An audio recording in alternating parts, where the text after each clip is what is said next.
Hey! Okay, so, as you can see, there's something very different today. I have a panel light today.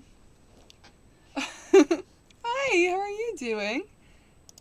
So, wonderful, wonderful Kaizen, got me a panel light because he asked me to make a Thrones wish list, and I did. And then he was like, Rio. So, I'm just waiting for the video to be finished. So, I have the text on the screen now and everything. Um, so no more white screens instead of an actual panel light. And so, okay, so basically, Kaizen was like, "Hey, you should make a Thrones wish list. Basically, it's like a wish list without doxing yourself, basically." And then so I did, and he's like, "Hey, you should put this on here. You should put this panel light on here." And he was like, "Okay, fine." Then he got me the panel light immediately. So I got that today, got it all set up and everything, and it's very, very exciting. um, yes. And I don't think Tex-Mex is here yet, but we're gonna get started on it. So professional. Yes, I made a little TikTok unboxing it. Um, yes. We are reading Frankenstein, the 1818 text. The main difference. Ooh, 4 more until 30. Ooh. Um, the main difference I can think of between this edition and the later edition, um, is that the Victor and his wife are cousins in this edition. The original. In the later edition, they took that out. So, that's... I'm not sure. I don't have the later edition, so I don't have anything else that I'm aware of that's different. I believe that's the main difference. I also have my tea. And I have water from... I stole my mom's cup. She got this for her birthday. So I stole her water. Yes. And let's get right into it. So, I don't... Should we read the introduction? I'm not really sure. Because I feel like it'll be more of a surprise for you guys if we don't read the introduction. So I feel like we're not going to. Another thing I really like about the Penguin edition is like suggestions for further reading. It's like other things you can read. I actually have. Do I have one of these? I'm pretty sure I do. No. What I do have, though, I have 2 books related to Mary Shelley and Mary Wollstonecraft.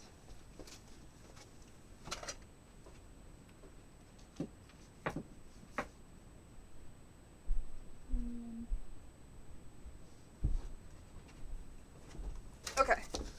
So, I have Monster She Wrote, the one who pioneered horror and speculative fiction.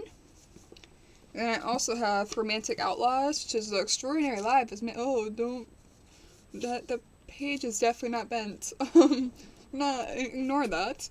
The Extraordinary Lives of Mary Wollstonecraft and Mary Shelley. So, I've read this one, if you can't tell. So, I do need to read this one, though. Yes. The stack of books I need to read. Okay, let's actually get into it now. Very excited. I've only read like half of this. So, not half, more like a quarter of it. I've read like a quarter of it. So, opposed to The Picture of Dorian Gray, which is my favorite book, which is the book we read last time, I knew the whole entire story. This one, like, obviously, everyone knows Frankenstein, but I haven't actually read the complete book. I have read other books talking about them, though, as I just showed. So we are going to get right into it. We are going to read the preface, obviously. We're not going to read the introduction, but we're going to read the preface. Which is... Oh, I feel like this is very good. I feel like I'm going to not do good in this, but we're fine. I haven't read the book, but then... Ooh, I haven't watched...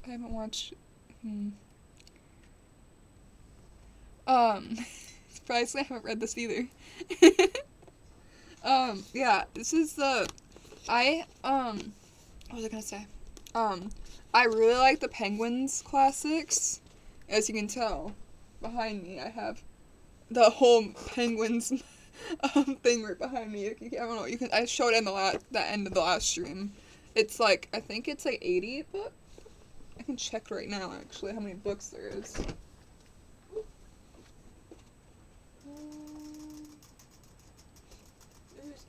There is 80. There's 80 little mini books. Okay, let's get into it. Actually, so you're drinking water now. I'm sorry, my rat is drinking water, so you'll be able to hear her for a second while we're getting started. Okay. Okay. I don't know why I'm so nervous for this book, to read this out loud compared to Dorian Gray, which I very easily read that out loud. So I don't know why it makes me nervous. Like, well, I don't know. I think it should be easier because like it came out 20 years out. No?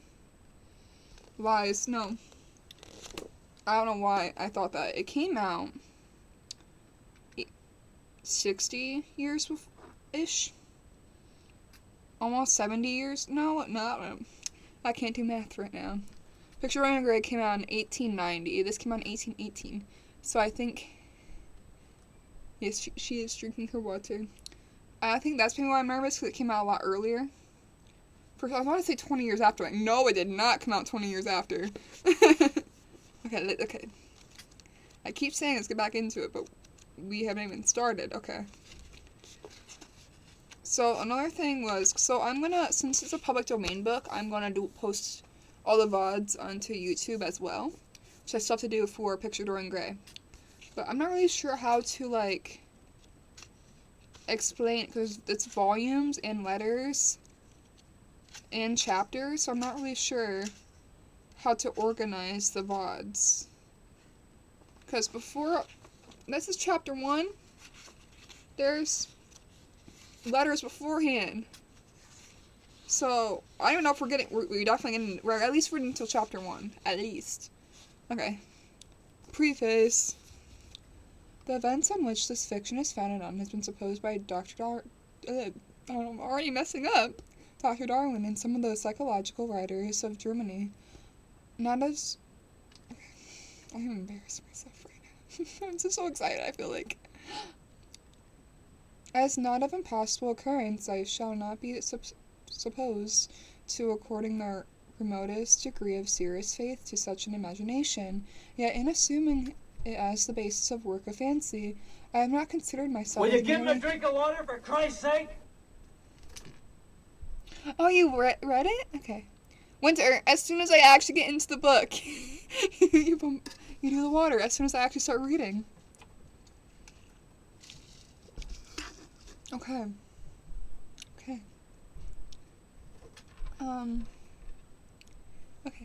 Bye, Winter.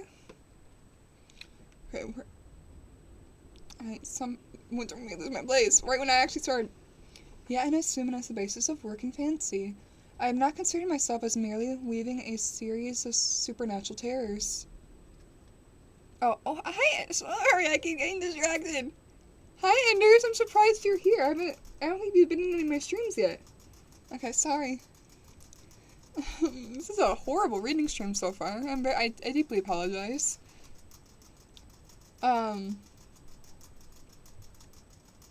The events on which the interest of the story depends and exempt from the disadvantages of the mere tale of specters or enchantments.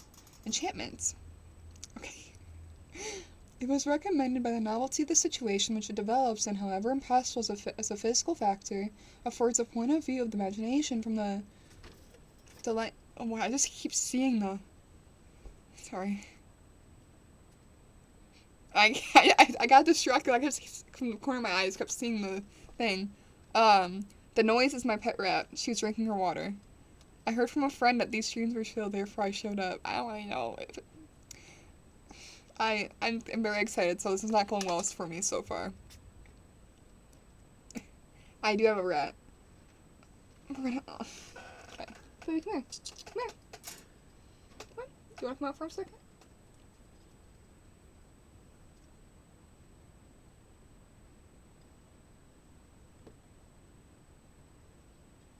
on.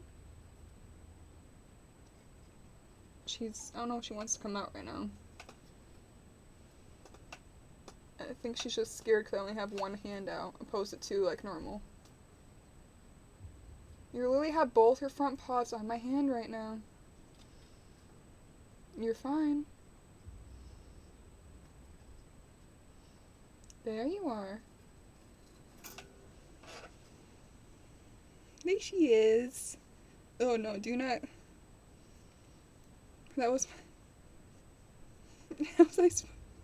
Wait. Yeah, this is the baby. This is the baby rat. Do you want to say hi? Whoop, come on. Sorry for turning you upside down. I'm sorry. She's a baby. What do you mean, big rat? She's a baby. Okay, she's my baby. Okay? She's my baby. She is about a year old. Oh, sorry, that scared me. I thought the cat was down here for a second. Do you want to say hi and then go back in your cage for tonight, and I'll bring you after the stream? Okay, do you just want to? Her name's Angel. She had 2 siblings. They have unfortunately passed away since then, and she has not done good with other rats since they have passed away. Babes, come on. You can't go behind my back where I can't see you. Okay, say bye-bye. Say bye-bye.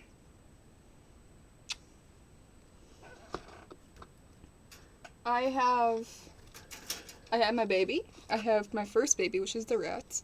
And I have 2 cats, 2 dogs, a corn snake, and that's it. Yeah. That's Angel. I had Buffy and Willow also. They are actually, I made a painting of them I can show you. This is doing everything besides starting to read.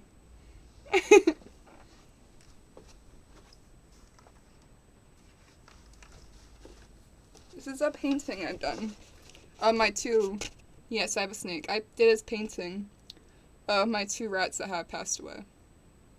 Yes, the snake is as old as me. The snake is, no, I'm a little older than the snake. The snake is 18. I'm 19, so I've had that snake, my mom's had that snake since I was like a year old. He's huge for a corn snake. He's like 5 feet long. Okay, but like technically it's a reading stream. I'm just reading, just, okay, yeah, true, but I really want to get into my book. This is so fun, I don't know. I want to do, okay. I did say feel free to chat, so it's technically my fault, but I love reading chat though. But, so, no, what's a Twitch chat? Okay. Okay, what was I gonna say? I wanna do a stream sometime where it is a reading and writing thing, but we're just talking about books. The entire time, instead of reading books, we're talking about books. And then this will be like the good setting for all this. Okay. Let's get back in. I will read the chats after this page. After this preface. I'll read, I need to focus on the preface for a little bit. Okay, start beginning. The events in which this fiction is founded, I'm already messing up again. The events in which this fiction is founded has been supposed by Dr. Darwin as some of the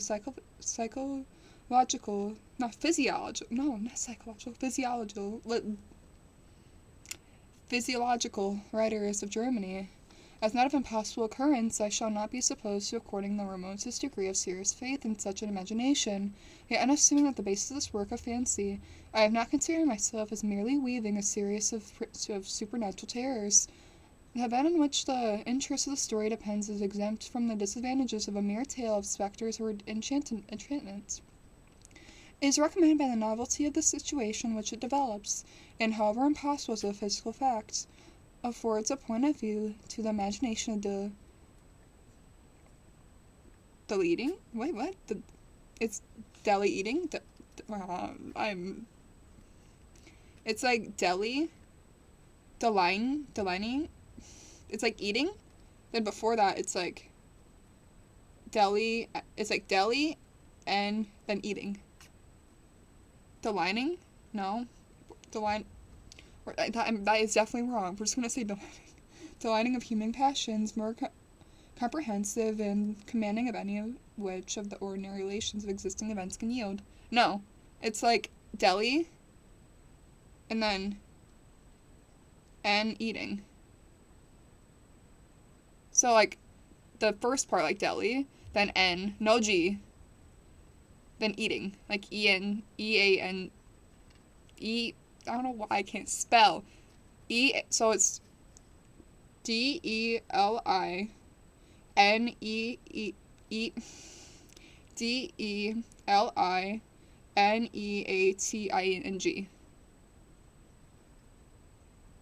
Yes. No, not, yes, yeah, that's exactly what it is. I don't know what that is. I don't know what that word is. Of human passions more comprehensive and commanding of any which the ordinary relations of existing events can yield.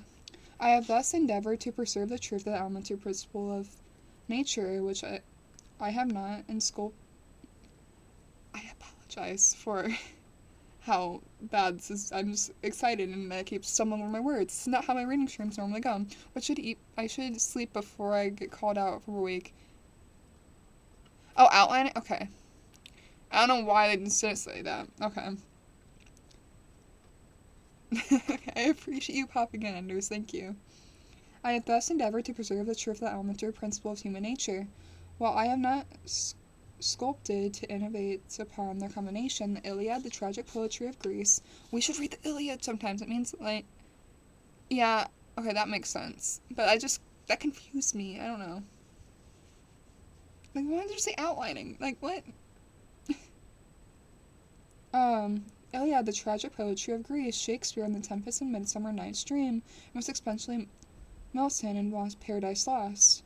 Conform to the rule in the most humble novelist, who seeks to confer or receive amusement from his labors, may without presumption apply to prose fiction a license, or rather a rule, from the adoption of which so many exquisite combinations of human feelings have resulted in the highest specimens of poetry.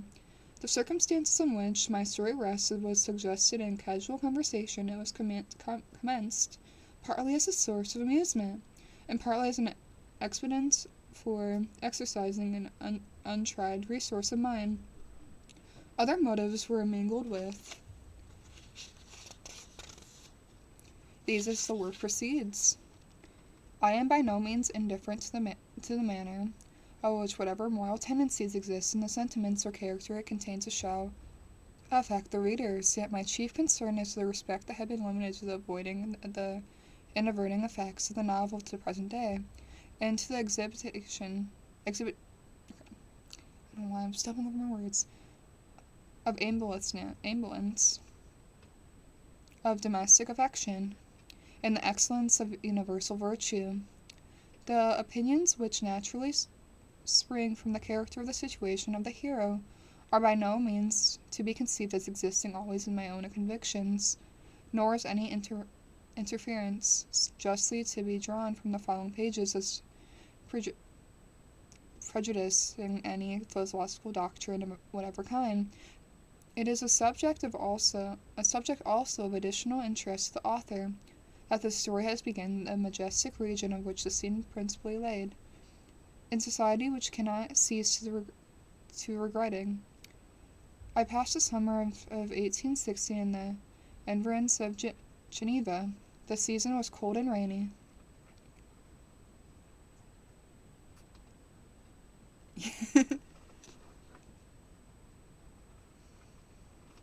Okay. Okay, I don't know. Okay. Delineate. Okay. I don't know why I still can't pronounce that. I feel like I've learned so many words from reading The Picture Dorian Gray. And this one I just feel like, oh, this is like 60 years earlier-ish. 62 years earlier, I believe.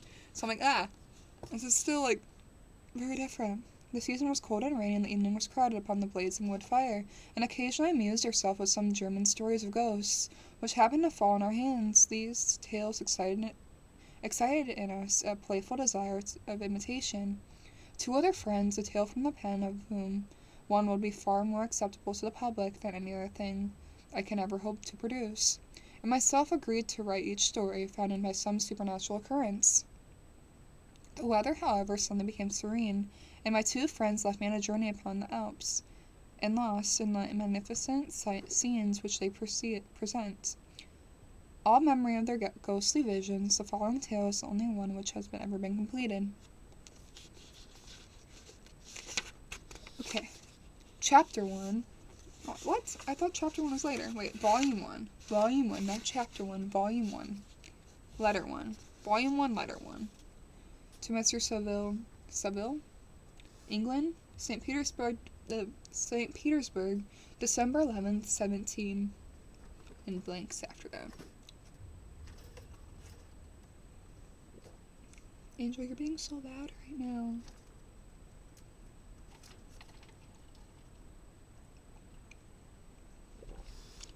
You will rejoice to hear that no disasters accompanied the commencement of the enterprise which you have regarded with such evil foreboding. I arrived here yesterday, and my first task is to ensure my dear sister of my farewell, and increase in confidence of the success of the undertaking. I am already far north of London, and I walk in the streets of Petersburg. I feel a cold breeze play upon my cheeks which braces my nerves, and fills me with delight. Do you understand this feeling, this breeze, which has travelled from the regions outwards? Not region outwards, towards. Where did I get outwards from? Towards which I am advancing, gives me a foretaste for those icy climes. Inspirited by these winds of promise, my daydreams become more fervent and vivid. I try in vain to be persuaded by the pull of the sea to know frost and desolation. It ever presents itself to my imagination of the region of beauty and delight. There, Margaret, the sun is forever visible.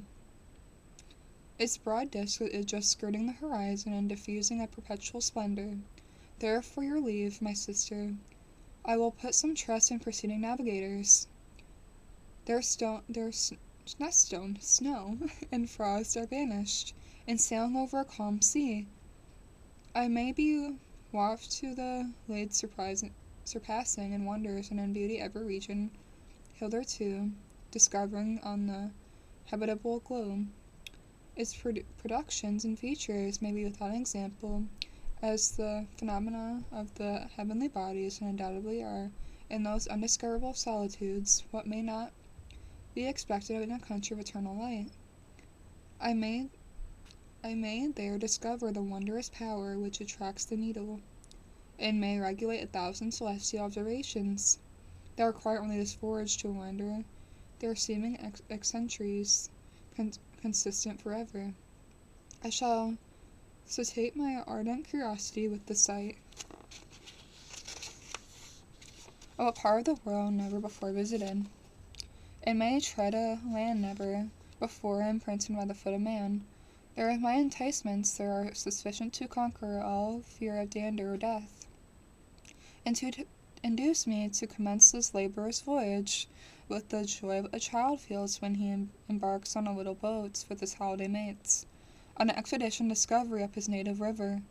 But suppose all these conjectures to be false, you cannot contest the inestimable benefit which I shall confer with all mankind the last generation, by discovering a passage near the pole of these countries, to reach which at present so many months are requisite, or by ascertaining the secret of the magnet, which, if at all possible, can only be effected by an undertaking such as mine.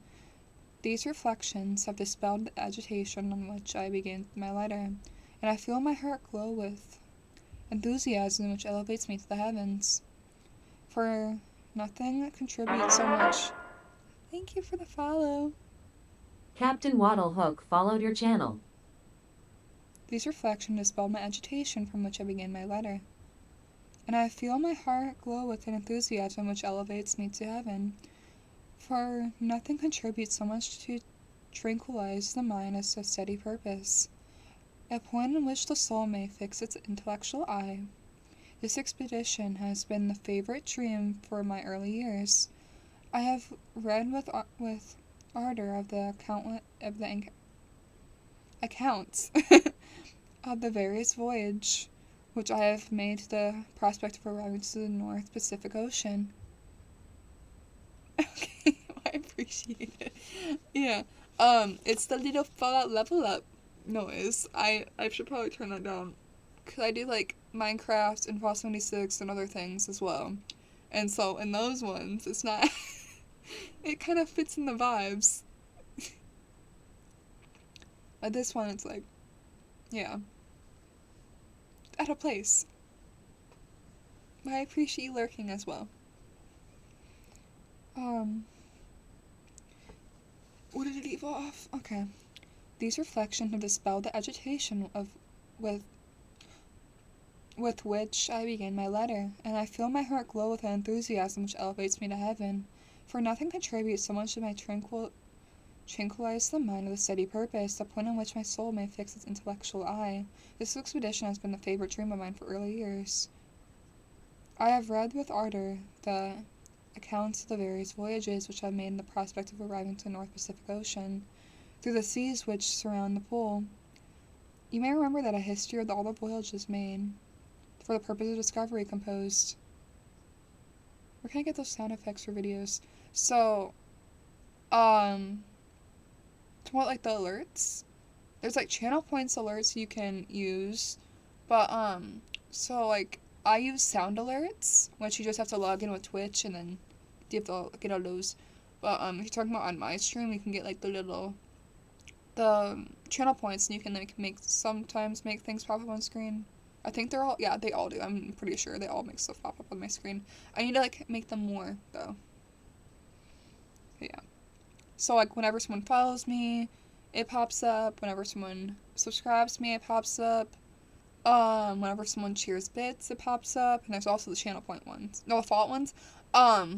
So, in sound alerts, you, it's just, like, in the media section, and you just search for, like, Fallout. That's what I did, and they popped up.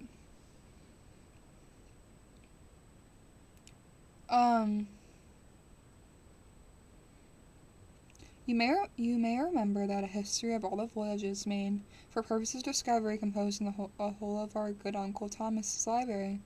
My education was neglected, yet I was passionately fond of reading. Those volumes were my study days and nights.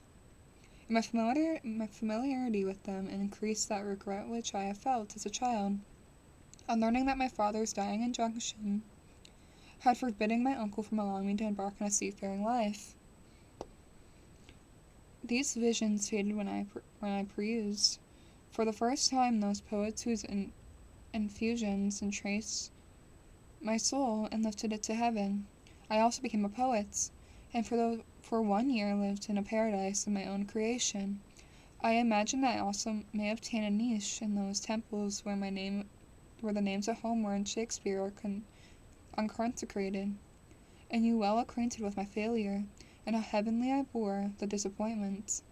But just as the time I inherited the fortune of my cousin, welcome back, wizard, and my thoughts have turned into the channel of the earliest bent. 6 years have passed since I resolved my present undertaking. I can't even now remember the hour of which I dedicated myself to the great enterprise. I commenced by inuring my body to hardship. I accompanied the whale fishers on several expeditions to the North Sea. I voluntarily endured cold, famine, thirst, and want of sleep. I often worked harder than the common sailor during the day, and devoted my nights to the study of mathematics and theory of medicine, and those branches of physical science in which the naval adventurer might derive the greatest practical advantage. Twice I actually hired myself as an undermate in a Greenland whaler, and acquitted myself to admiration. I must own I felt a little proud when my captain offered me the second dignity of the vessel, and entreated me to remain in the greatest earnestness. So valuable did he consider my services. And now, dear Margaret, do I not deserve to accomplish some great purpose? My life may not have passed in ease and luxury, but I prefer glory to every enticement and wealth placed in a path by which some encouraged voices would answer in the affirmative. My courage and my resolution is firm. My hopes fluctuate, and my spirits are often depressed. I am about to proceed on a long and difficult voyage. Will you give him a drink of water for Christ's sake? Winter. Any enterprises from this time period has too much with the voyage. Winter, I thought you were leaving. I thought you were lurking.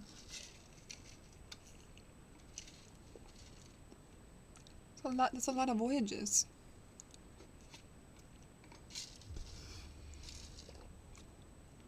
Why did you have a point? You don't have 100 points? You don't have 100 points? Just be in chat more. I'm sorry. I thought you were streaming. Are you not streaming anymore?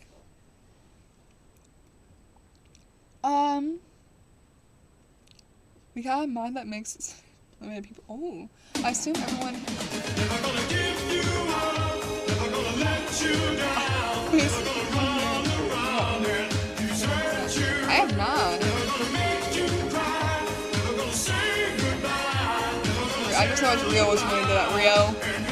It's like the English couldn't conceive of getting anything done without first going to sea. Yeah, I've definitely noticed that.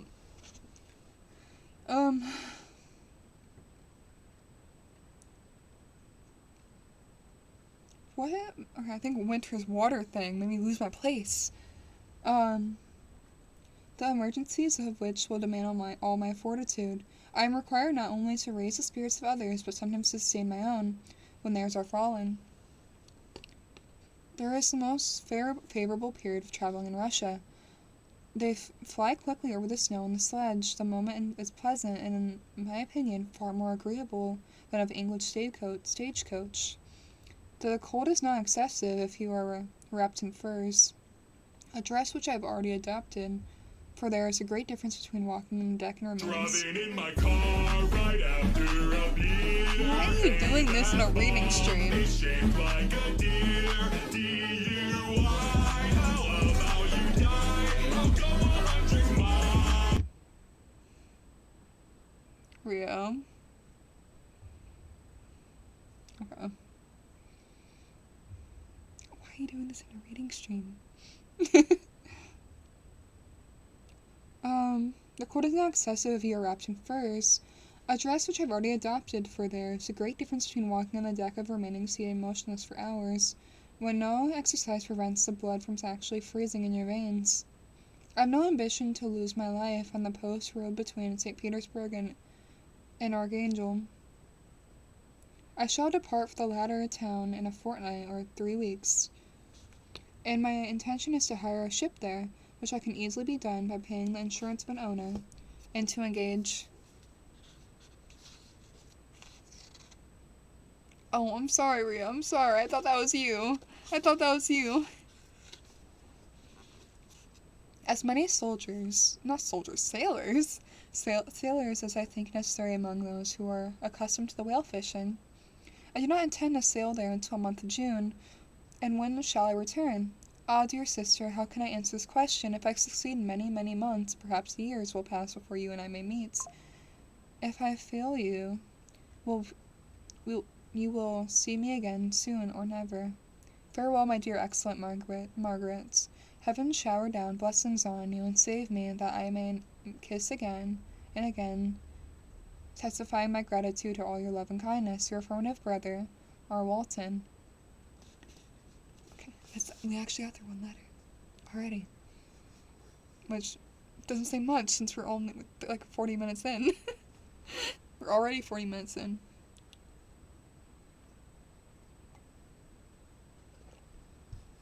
Okay. Daniel, you have to use your points. I think you definitely have 100 points. No! I think has it already been 5 minutes?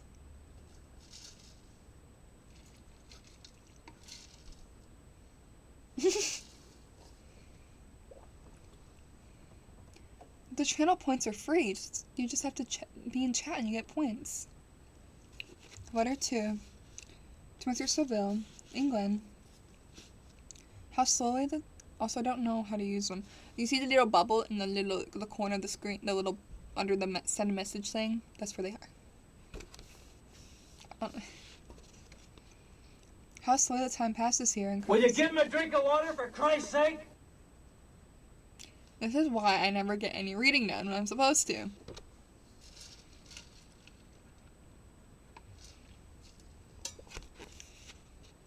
How slowly the time passes here, encompassed as I am by frost and snow. Yet a second step is taken towards my enterprise. I have hired a vessel and I am occupied in collecting my sailors. Those whom I have already engaged appear to be men of whom I can depend, and are certainly possessed by dauntless courage. But I have one want which I have never yet been able to satisfy, in the absence of the object of which I now feel the most severe evil. What should the chapter 2? Because there's like little letters before chapters. Before the first chapter. So I feel like chapter 2 is a good goal. But then again, let's see where chapter 2 is. Oh, we can easily... Let's do chapter 3. Chapter 3 is a good goal. Was that long, though? That's not even... That's 29 pages. Okay. I don't want to be overambitious. I would say at least 3 chapters. But we're aiming for 4. So, I'll be fine with 3 chapters, but I'm hoping for at least 4 chapters today. That's only 29 pages. More. I got 5 minutes. You did not get 5 minutes. It's a minute and a half. Because that's the least amount I can do without pre-rolls. Okay. What is that banner on my screen? Hey, no, Rio. If you want to weigh in on that, just click the button right there. Click the predict button, I believe. Wolfdog caught on camera is chasing one skier in a race. It caused skier move faster as Wolfdog wildly chased him. It attacked the skier and started licking skier. It turns out very friendly Wolfdog, and she was reported missing until the owner saw Wolfdog on TV. A event manager gave owner a free VIP ticket since Wolfdog caused heartwarming moment. I did not see that. I need to look into that. Letter 2. To Mrs. Seville, England. How slowly the time passes here. Encompassed as I am by frost and snow, yet a second step is taken towards my enterprise. I have hired a vessel and I am occupied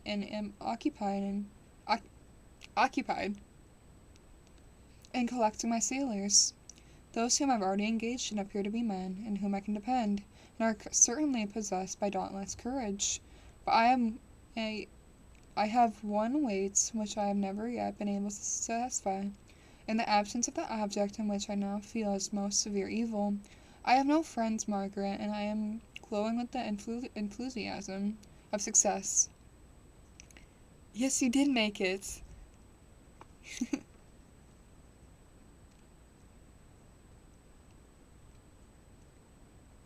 I'm gonna be streaming Fallout 76 tomorrow. If you also want to stream, if you are free tomorrow.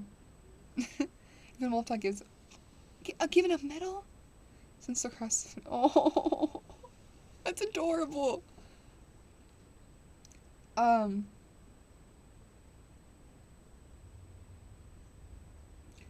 have no friend, Margaret.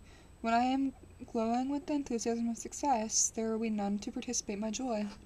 If I am assailed by disappointment, no one will endeavor to sustain me in dejunction. I shall commit my thoughts to paper. It is true that is a poor medium for my communication of feelings. I desire the company of a man who could sympathize with me. Those eyes could reply to mine. You may deem me romantic, my dear sister, but I bitterly feel the want of a friend. I have no one near me, gentle yet courageous, possessed of a cultivated as well as a capacious mind. Those tastes are alike my own, to approve or amend my plans. How would such a friend repair the faults of your poor brother? I am too ardent in execution and too impatient for difficulties. Will you give him a drink of water for Christ's sake?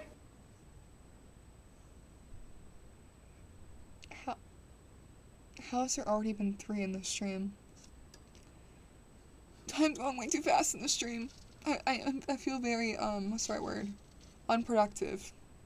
There's a better word for that, I can't think of it though. Rio did the same thing too. I mean, I felt like I was going crazy, like, how's it already been 5 minutes? Where did you off? I'm still greater evil, but it is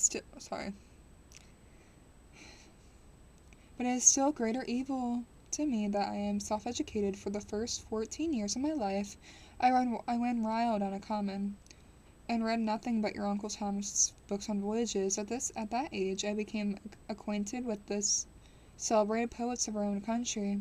But it was only when it had ceased to be my power to derive its most important benefits from such a conviction that I perceived the necessity to become acquainted with more languages than that of my native country. Now I am 28, and I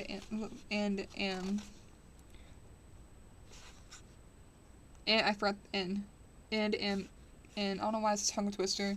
Reality, more illiterate than many schoolboys of 15. It is true that I have thought more, and that my daydreams are more extended and magnificent, but they want, as the painter calls it, keeping, and I greatly need a friend who has sense enough not to despise me as a romantic, and affection enough for me to endeavor to regulate my mind. While these are useless complaints, I shall certainly find no friend on the wide ocean. Where did I get wild from? Wide ocean. Not even here in Archangel, among merchants and seamen. Yet some feelings unallied in the draughts of human nature, be even those rugged bosoms. My lieutenant, for instance, is a man of wondrous courage and enterprise. He is madly desirous of glory. He is an Englishman, and in the midst of national and professional prejudices, unsoftened by cultivation, retains some of the noblest endowments of humanity. I first became acquainted with him. So I don't know what I just got distracted by. With him on board with a whale vessel. Finding that he was unemployed in the city, I easily engaged him to assist in my enterprise. The master of a person is an excellent disposition, and remarkable in the ships of his gentleness, and the mildness of his discipline. He is indeed of so admissible a nature that he will not hunt, a favourite and almost the most amusable here, because he cannot endure to spill blood. He is, moreover, heroically generous. Some years ago he loved a young Russian lady of moderate fortune, and having amassed a considerable sum of prize money, the father of the girl consented to the match. He saw his mistress once before the destined ceremony, but she was bathed in tears, and throwing herself to her feet, entreated him to spare her, confessing at the same time that she loved another, and that he was poor, that his father would never consent to the union. My generous friend reassured the supplement, and on being informed the name of her lover, instantly abandoned his pursuits. He already bought a farm with his money, on which he had designed to pass the remainder of his life, where he bestowed the whole of his rival, together with the remains of his prize money, to purchase stock, and then himself solicited the young woman's father to consent to her marriage with her lover. But the old man decided to refuse, thinking himself bound in honor to my friend, who, when He found that the father, exonerable, quitted his country, nor returned until he heard that his former mistress was married according to her inclinations. What a noble fellow! You will exclaim. He is so. But then he has passed on his life on a boat, on a board a vessel, and he has scarcely an idea upon the ropes of the shroud. But no one suppose that, because I complain a little, or because I can conceive a consolation on my toils which I may never know, that I am wavering in my resolutions. Those are as fixed as fates.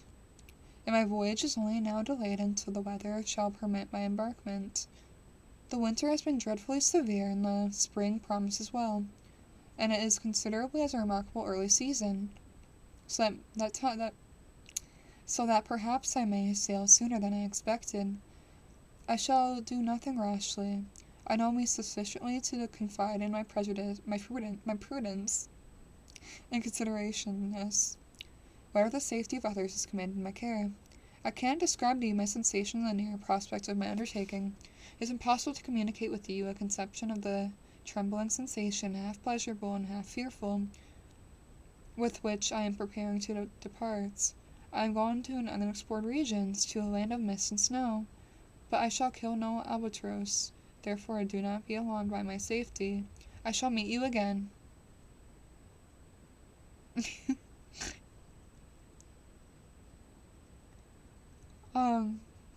Shall I meet you again after having traveled immense seas, and return to the most southern cape of Africa or America? I dare not expect such success, yet I cannot bear to look at the inverse of the picture. Reverse the picture. I don't know where I got inverse from. Continue to write to me every opportunity. I may receive your letters, though the chance is very doubtful. On some occasions when I need them most to support my spirits, I love you very tenderly. Remember with affection, shall you never hear from me again. Your affectionate brother, Robert Walton. So this is a very successful stream so far, if I say so myself. I only have gone under 8 viewers this entire stream. That's crazy.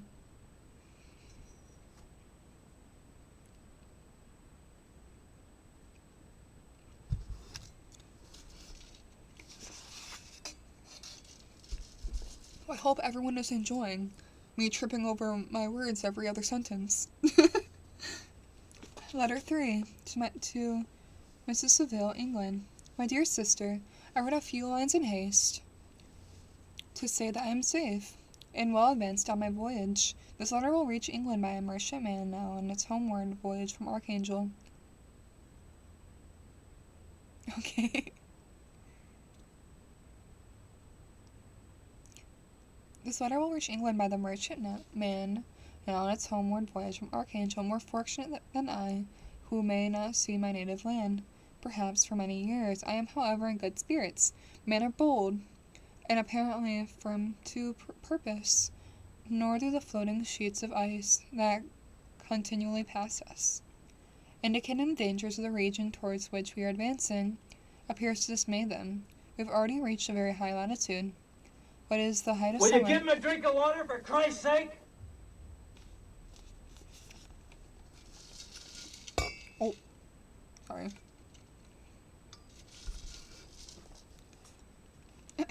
Well, I did need some water, so yeah. This.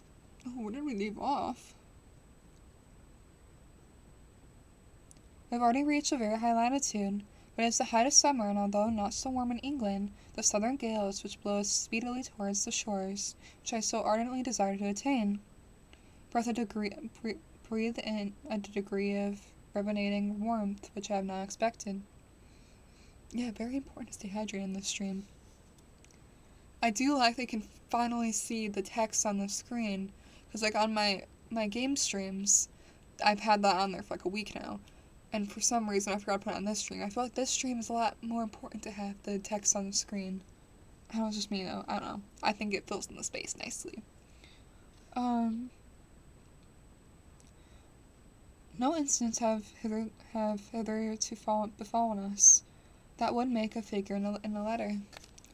One or two stiff gales and the breathing of the mast are accidents which experienced navigators scarcely remember to record, and I shall be very well content if nothing worse happens to us during our voyages. My dear Margaret, be assured that for my own sake as well as yours, I shall not rashly encounter danger.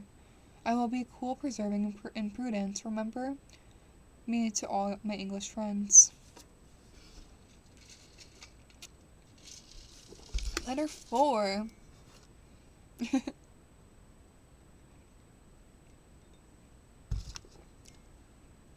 Mr. Seville, England. So strange an accident has happened to us that I cannot bear recording it, although it is very probable that you see me before these papers will come to my possession. I accidentally stumbled upon this stream, and my English is very bad, so I don't understand much of what you're reading, but the format is really cool. Thank you, I appreciate you, thank you. So strange an accident has happened to us, and I cannot bear recording it, although it is very probable that you will see me before these papers can come to your possessions. Last Monday, July 31st, we were nearly surrounded by ice, which closed up to the ship on all sides, scarcely leaving her the sea room in which she floated. Our situation was somewhat dangerous, especially that we are all compassed around in a very thick fog. It's fog, not flog. Fog. We accordingly lay to, hoping that some change would take place in the atmosphere and weather. About 2 o'clock, the mist cleared away, and we beheld, stretched out in every direction, vast and irregular plains of ice, which seemed to have no end. Some of my comrades groaned, and my own mind began to grow watchful with anxious thoughts, when a strange sight suddenly attracted our attention. Oh no, I lost my place. I looked over. And diverted our solicitude from our situation. We proceeded to a low carriage, fixed on a sledge and drawn by dogs. Passed on towards the north, in a distance of half a mile, a being which the shape of a man, apparently gigantic stature, sat on the ledge and guided the dogs. We watched the rapid progress of the traveler with our telescopes, until he is lost among the distance and qualities of the ice. This appearance excited our unqualified wonder. We are, as we believed, so many hundred miles from our land, but this apparition seemed to detonate that what is not. Denote that it was not. In reality, so distant, and we had supposed shut in, however, by ice, it was impossible to follow the tracks, which we observed with such greatest attention. About 2 hours after this occurrence, we heard the ground sea. Before night, the ice broke and freed our ships.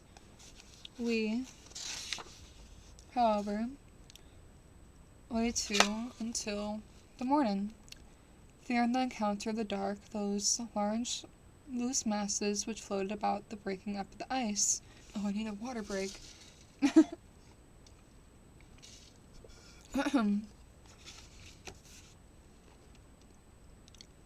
I profited the time to rest for a few hours. In the morning, however, as soon as it was light, I went up on the deck and found that all the sailors were busy on one side of the vessel, apparently talking with one another on the sea. It was, in fact, a sledge, like that we had seen before, which was drifted towards us in the night on a large fragment of ice.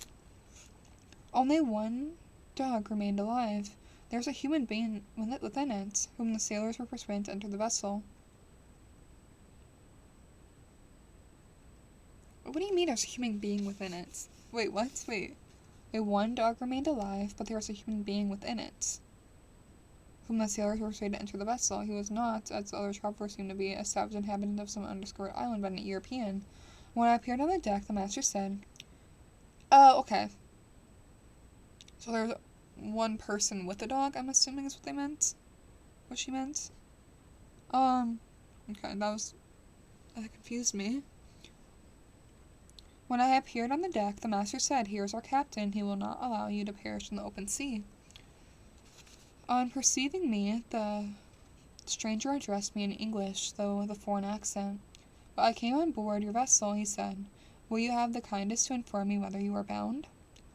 I may conceive my astonishment hearing such a question addressed to me for a man on the brink of destruction, and to whom I have supposed that my vessel would have been a resource, which he would not have been exchanged for the most precarious wealth on the earth can afford. I replied, however, that we were on a voyage of discovery towards the Northern Pole. Upon hearing that he appeared satisfied, they consented to come on board. Good God, Margaret, if you had ever seen the man who thus capulated for safety, your surprise would have been boundless. His limbs were nearly frozen, and his body dreadfully emaciated by fatigue and suffering. I never saw a man so wretched in condition. We were attempting to carry him into the cabin, but as soon as he had quitted the fresh air, he fainted. We accordingly brought him back to the deck, and restored him to animation by rubbing him with brandy, and forcing him to swallow a small quantity. As soon as he showed signs of life, you did not, Daniel. Okay, I'm gonna honor that because that's funny. But okay.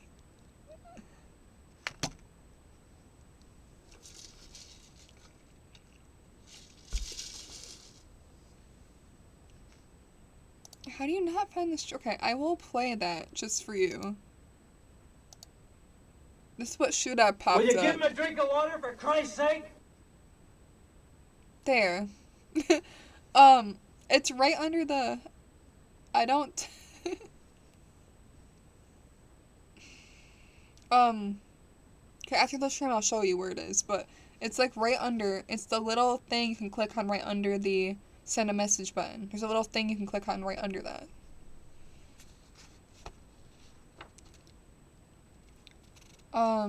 Fit check! Oh, you figured it out! Okay, perfect. My outfit's very horrible today, though, but we are... You have 500 points, at least. But my outfit today, I don't know if you can see it. It's just a green sweater.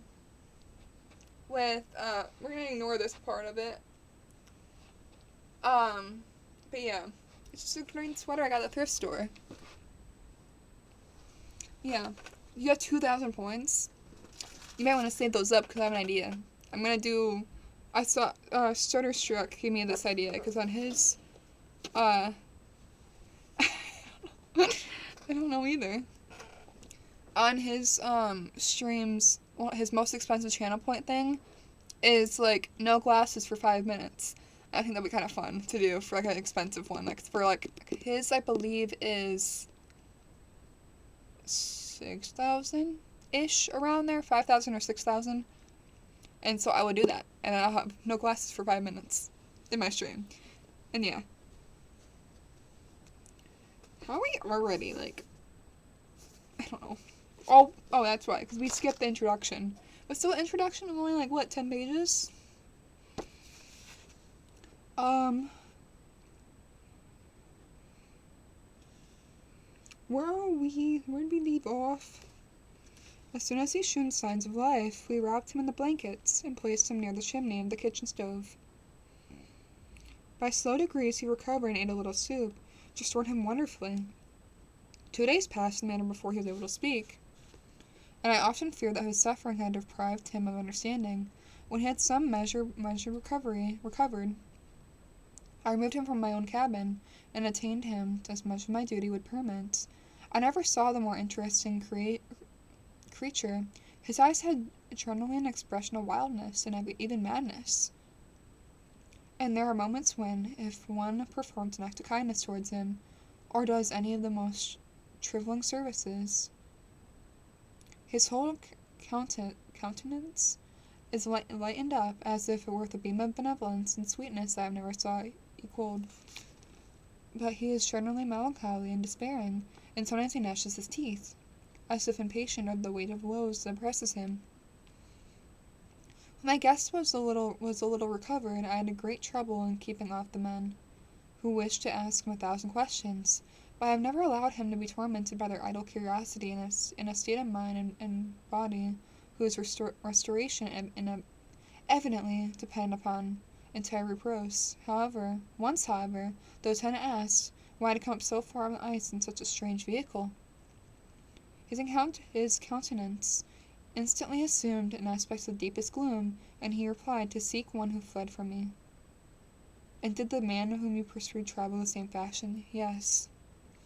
Then I fancy we have seen him, for a day before we picked you up, saw some dogs drawing a sledge, with a man on it across the ice. This aroused the stranger's attention, and he asked a multitude of questions concerning the route to which the daemon, as he called him, had pursued. Soon after, when he was alone with me, he said, I have doubtless excited your curiosity, as well as that of those good people, but you are too considerate to make inquiries. Certainly, it would indeed be very impertinent and inhuman of me to trouble you with any inquisitiveness of mine, and yet you have rescued me from a strange and perilous situation. You have benevolently restored me to life. Soon after, he inquired if he thought that the breaking up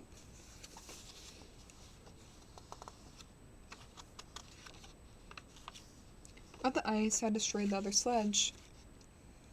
I replied that I could not answer with any degree of certainty, for the ice had not broken until near midnight. The traveler might have arrived at a place of safety before that time, but of this I could not judge. From this time the stranger seemed very eager to be upon deck to watch for the sledge, which had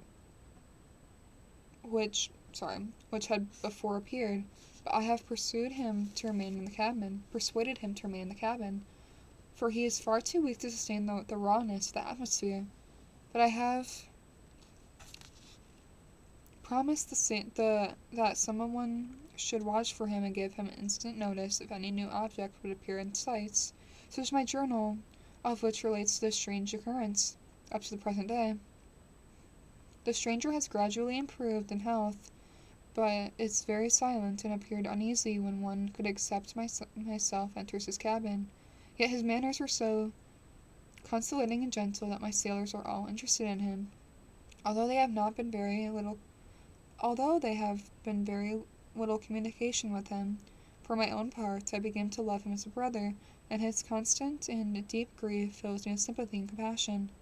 He must have been a noble creature in his better days, even before an wreck so attractive and ambient. I said in one of my letters, my dear Margaret, that I should find no friend in the wide ocean, yet I found a man who, before his spirits had been broken by misery, I should have been happy to possess as a brother in my heart. I shall continue my journals concerning the stranger in intervals, should I have any fresh incidents to record.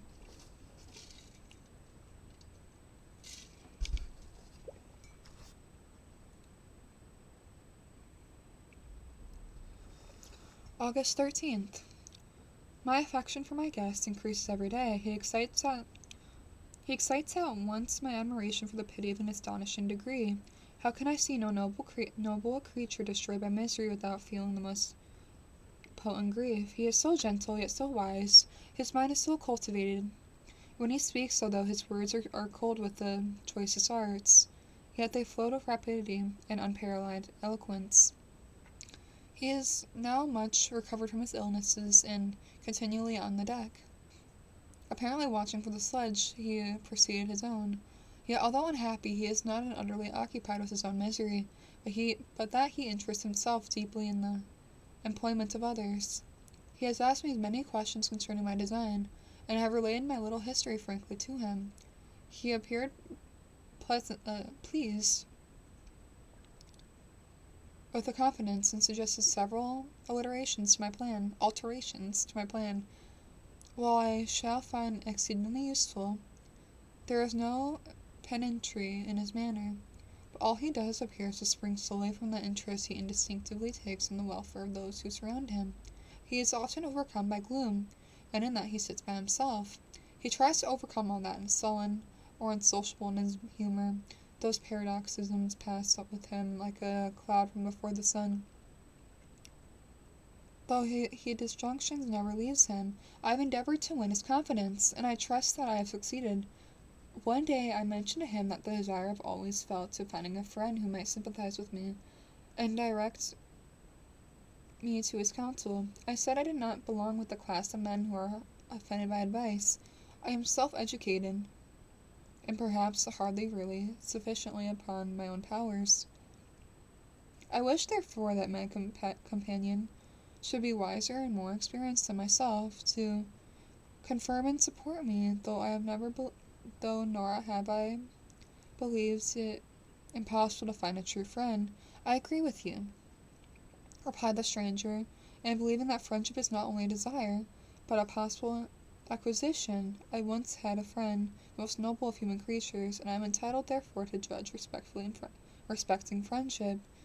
You have hope in the world before you, and no cause for despair, but I have lost everything and cannot begin life anew.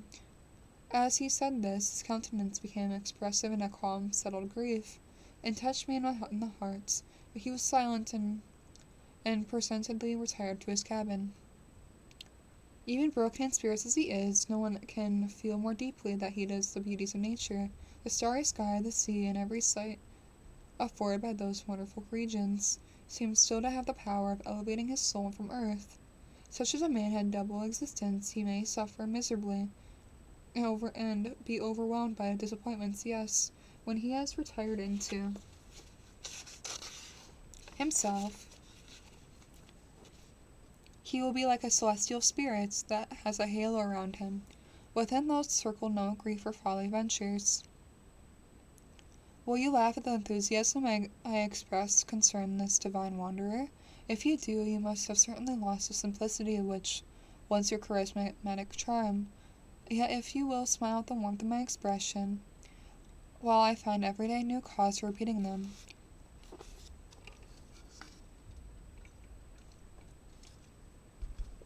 August 19th.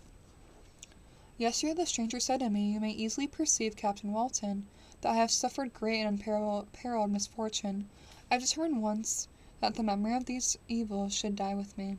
But you have won me to alter determination. You seek for knowledge and wisdom, as I once did, and I ardently hope that the gratification of your wishes.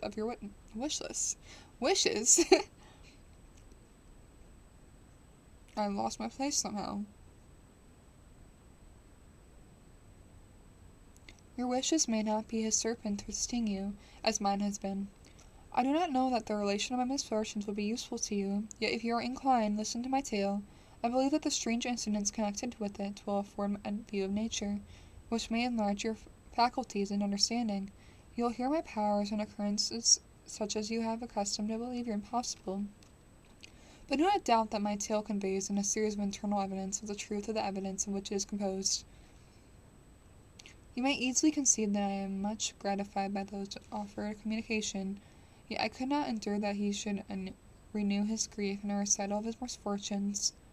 I felt the greatest eagerness to hear the promised narrative, partly by curiosity and partly from a strong desire of amorous his faith. As it were in my power, I expressed those feelings in my answer. "I thank you," he replied, "for your sympathy, but it is useless. My fate is nearly fulfilled. I wait but one event, and then I shall repose in peace. I understand your feelings," continued he, perceiving that I wished to interrupt him. "But you are mistaken, my friend, if thus you will allow me to name you. Nothing can alter my destiny. Listen to my history, and you will perceive how irrevocably it is determined." Then he told me that he would commence his narrative the next day that I shall be at leisure. This promise drew me the warmest thanks, and I have resolved every night, where I am not engaged, to record, as nearly as impossible his own words, that he had related during the day.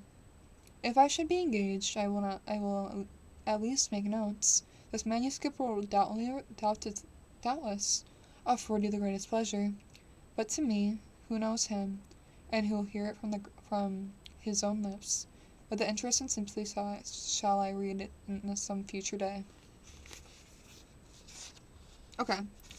I am going to take a quick bathroom break, and I will be right back. We're finally getting into chapter 1. And look how cute this little bookmark is. I have a couple of them with different fruits. This was a little dragon with a little pear. I think I have a dragon with an apple one.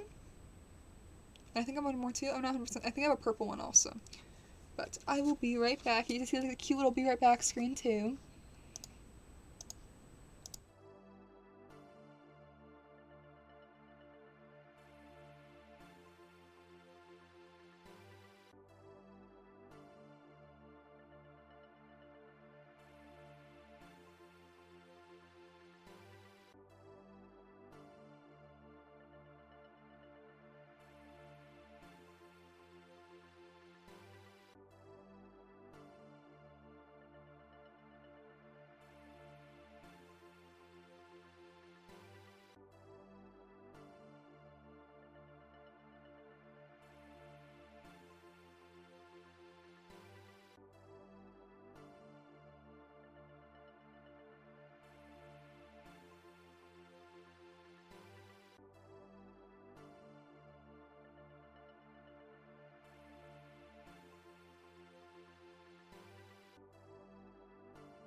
I have returned.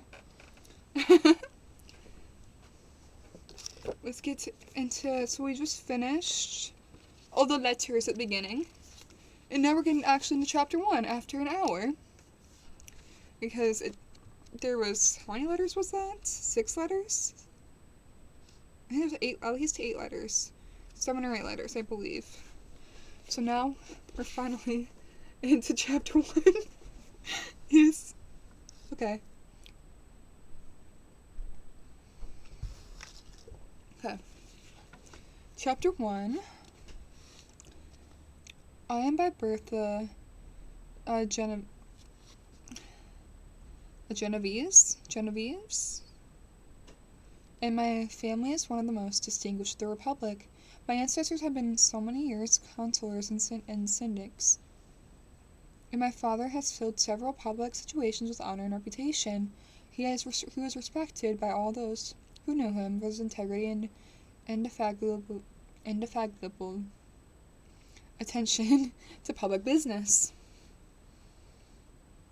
He passed his younger days perpetually occupied by the affairs of his country, and it was not until the decline of life that he thought of marrying, and bestowed on the state sons who might carry his virtues, and his name down to posterity. As the circumstances of his marriage illustrate his character, I cannot refrain from relating them. One of his most intimate friends was a merchant who, from a flourishing state, fell through numerous mischances into poverty. This man, whose name was Beaufort, was of a proud and unbending disposition, and could not bear to live in poverty and oblivion at the same country, where he was formerly been distinguished in his rank and magnificence. Having paid his debts, therefore, he was in the most honorable manner.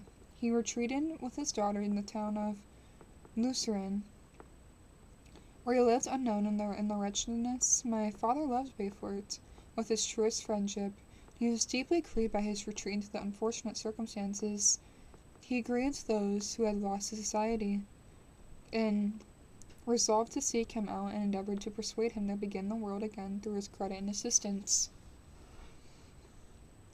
Beaufort has taken effectual measures to conceal himself, and in the 10 months before my father discovered his abode, overjoyed at his discovery, he hastened at the house which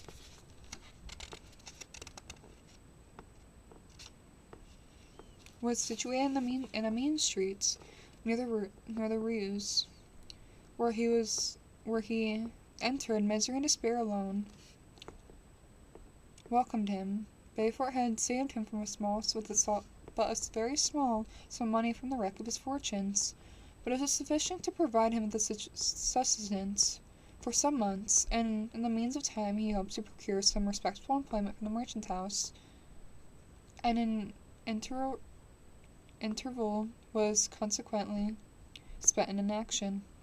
His grief only became more deep and rankling, where he had leisure for reflection, and at length he took so fast hold of his mind that at the end of 3 months he lay in the bed of sickness, incapable of any exertion.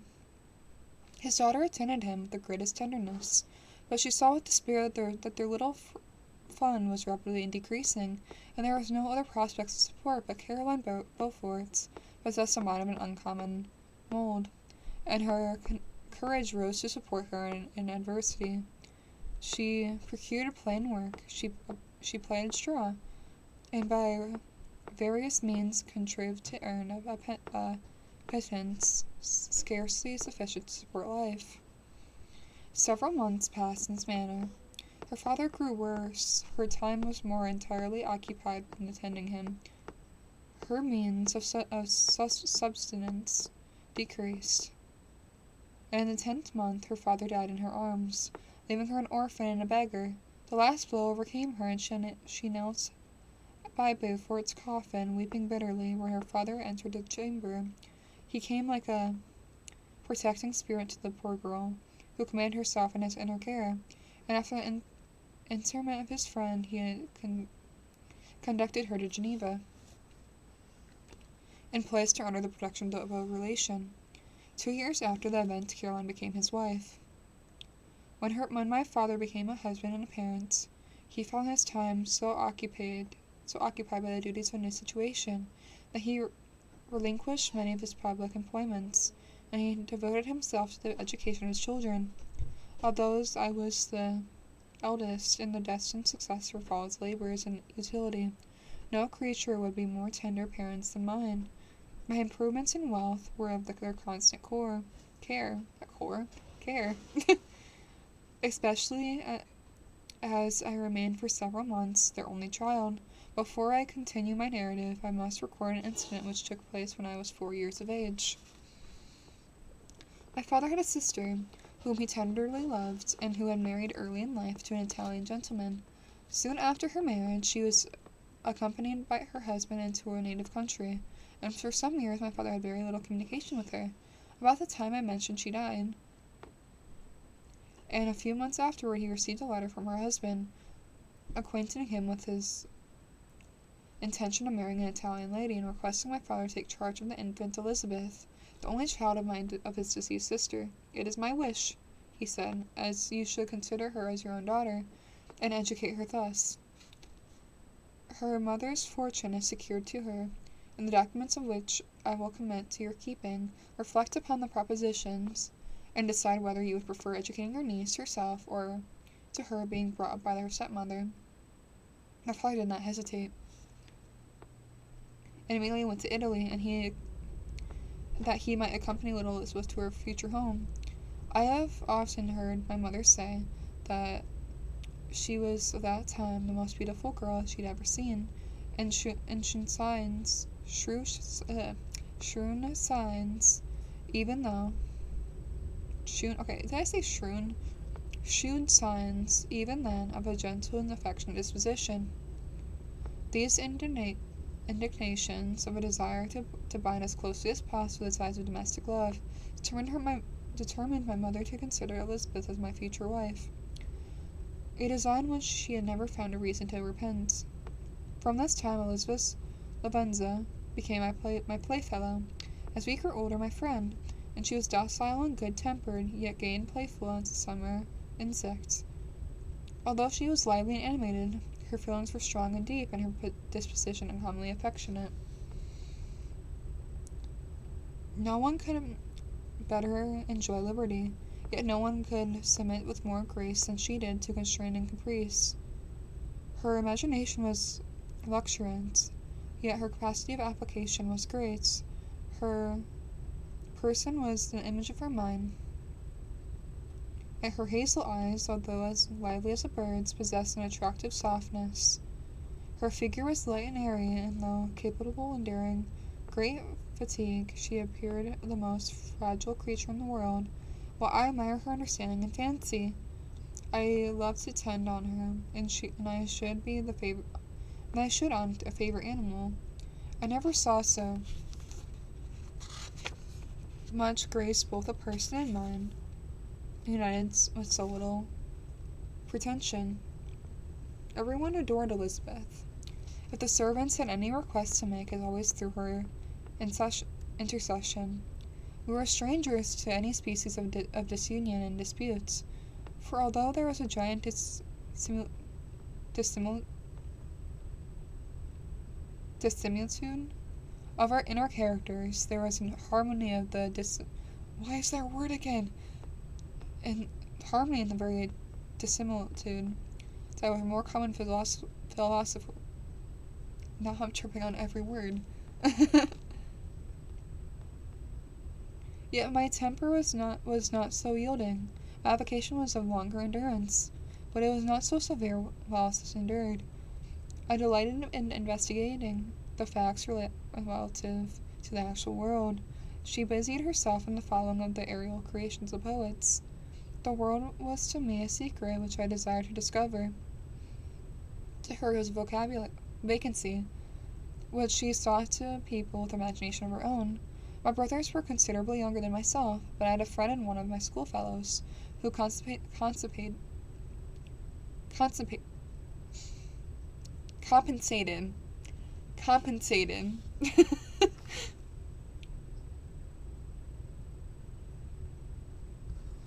yeah, for this deficiency. Henry's Serval? No, Serval. It's Cleval. Slurval? Because, like, I feel like, because, like, C's can be a sound or like a K sound. So I think it's Serval? Like, so C is like an S. I'm definitely wrong about that, but I'm just gonna go with it. Was the son of a merchant of Geneva, an intimate friend of my father. He was a boy of singularly talent and fancy. I remember when he was 9 years old, he wrote a fairy tale, which was to the delight of the amazement of his companions. His favorite studies consisted of books of chivalry and romance. When very young, I can remember that he used to act plays composed by him out of these favorite books, the principal characters of which were Orlando, Robin Hood, Amadeus, and St. George. No young could have passed more happily than mine. My parents were indulgent, and my companions amiable.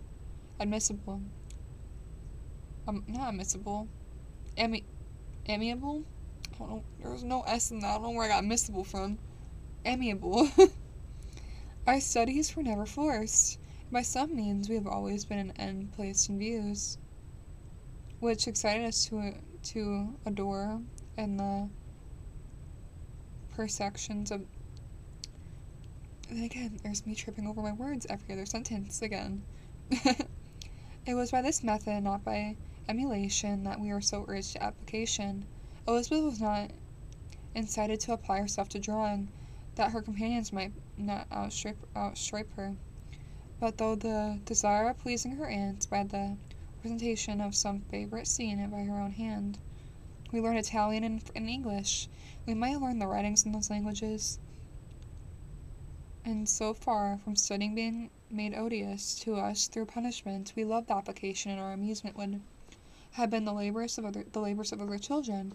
Perhaps we did not read so many books or learn languages so quickly as those who had our discipline according to the ordinary methods, but though we learned was impressed more deeply of our memories. And this description of our domestic circle included Henry Serval, for he was constantly with us. He went to school with me and generally passed the afternoon in our house. For being an only child and destitute our companions at home, his father was very pleased that he should find associates at our house, and we were never completely happy when Serval was absent. I felt pleased in dwelling on the recollections of childhood, before misfortune had tainted my mind, and changed its bright visions of extensive usefulness into gloomy and narrow reflections upon ourselves. But in drawing the picture of an early days, I must not omit the record of those events which led, by insensible steps, of after tale of misery, from which I would account to myself to the birth of the passion which afterwards ruled my destiny. I find it arise like a mountain river from ignoble and almost forgotten sources, but swollen as it proceeds, became the torrent which, in its course, had swept away all hopes and joys. Natural philosophy is the genius of its regulated my fates. I desire, therefore, in the narration, to state those facts which led to my predilection for the science. When I was 13 years of age, we all went to a party of pleasure to the baths near Thornton. There's no T. Where did I get the T from? Thornton. The inclemency of the weather obliged us to remain a day confined in the inn. In this house I had changed to find a volume of the works of Cornelius Agrippa. I opened it with apathy, a theory of which he attempts to demonstrate in the wondrous facts in which he relates. Soon changed this feeling enthusiasm, a new light seemed to dawn upon my mind, and in bounding with joy I communicated my discovery with my father. I can't help remarking here the many opportunities instructors possesses by directing the attention of their pupils to useful knowledge, which they utterly neglect. My father looked carefully at the title page in my book, and said, "Ah, Cornelius Agrippa, my dear Victor, do not waste your time upon this. It is sad trash." If instead of this remark my father had taken the pains to explain to me that the principle of Agrippa had been entirely exploded, that a modern system of science had been introduced, which possessed much greater powers than the ancient, because the powers of the latter were chimerical, which those of the former were real and practical. Under such circumstances, I should certainly have thrown Agrippa aside, and with my imagination, warmed as it was, should probably have applied itself more to more rational theory of chemistry, which was resulted from modern discoveries. Is it even possible that the train of my ideas would have received the fatal impulse that led to my ruin? But the cursory glance my father had taken to my volume of no means assured me that he was acquitted with its contents, and I continued to read with the greatest avidity. When I returned home, my first care was to procure the whole works of this author, and afterwards of Paracelsus and Albertus Magnus. I read and studied the wild fancies of these writers with delights. They appeared to me. How do I always lose my place? They appeared to me treasures known to few besides myself, and although I often wished to communicate these secret stores of knowledge to my father, yet his indefinite censure of my favorite Agrippa had always withheld me. I disclosed my discoveries to Elizabeth. Therefore, under a promise of strict secrecy, she did not interest herself in the subject, and I was left to her to pursue my studies alone. It may appear to be very strange that my disciple of Albertus Magnus should arise in the 18th century, but our family was not scientifical, and had not attended any of the lectures given in the schools of Geneva. My dreams were therefore undeterred by reality. Undisturbed. Okay. I always get messed up when words are split into two lines. Undisturbed by reality, and I entered with the greatest diligence the search of the philosopher's stone and the elixir of life. But the latter obtained the most undivided attention, wealth, and inferior objects. But what glory would attend the discovery, if I could banish disease from the human frame, and render man invulnerable by any but a violent death? Nor would there be any visions, the rising of ghosts, or devils, was a promise liberally accorded by my favorite authors, and fulfillments of which I most eagerly sought. And my incantations were very unsuccessful. I attributed my failures rather to my own inexperience and mistake than to a want of skill or fidelity of my instructors. The natural phenomenon that takes place every other day before our eyes did not exceed my examinations. Distillation and the wonderful effects of steam, processes of which my favorite authors were utterly ignorant, excited my astonishment, but my utmost wonder was engaged by some experiments on an air pump, which I saw employed by a gentleman whom were in the habit of visiting. The ignorance of the early philosophers of these for several other points served to decrease their credit with me, but I could not entirely throw them aside, for some other system could occupy their place in the mind. When about 15 years old, we had retired from our house near Belrive, when we witnessed a most violent and terrible thunderstorm. It advanced from behind the mountains in Jura, and the thunder burst at once with a frightening loudness from various quarters of the heavens. I remained while the storm lasted, watching its progress with curiosity and delight, as I stood at the door and as the sudden beheld a stream of fire issued from an old and beautiful oak, which I stood about 20 yards from our house, and as soon as the dazzling lights vanished, I said it the right time. I said it right the first time. Vanished. The oak had disappeared, and nothing remained but a blasted stump. When we visited the next morning, we found that the tree shattered in a singular manner, and was not splintered by the shock, but entirely reduced to thin ribbons of wood. I never beheld anything so utterly destroyed. My catastrophe of this tree excited my extreme astonishment, and I eagerly inquired to my father the nature of the origin of thunder and lightning. He replied, electricity. Described at the same time with various effects of that power.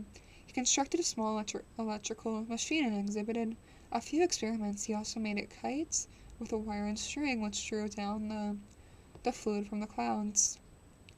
This last stroke completed the overthrow of Cornelius Agrippa, Albertus Magnus, and Paracelsus, which had so long reigned the lords of my imagination, but by some fatality did not feel inclined to commence the study of any modern system, and his disinclination was influenced by the following circumstances. My father expressed a wish that I should attend a course of lectures upon natural philosophy, in which I cheerfully consented. Some accident prevented my attending those lectures until the course was nearly finished. The lecture being therefore one of the last, was entirely incomprehensible to me. The professor discoursed with the greatest fluency of potassium and boron, sorry, I need to turn off my phone.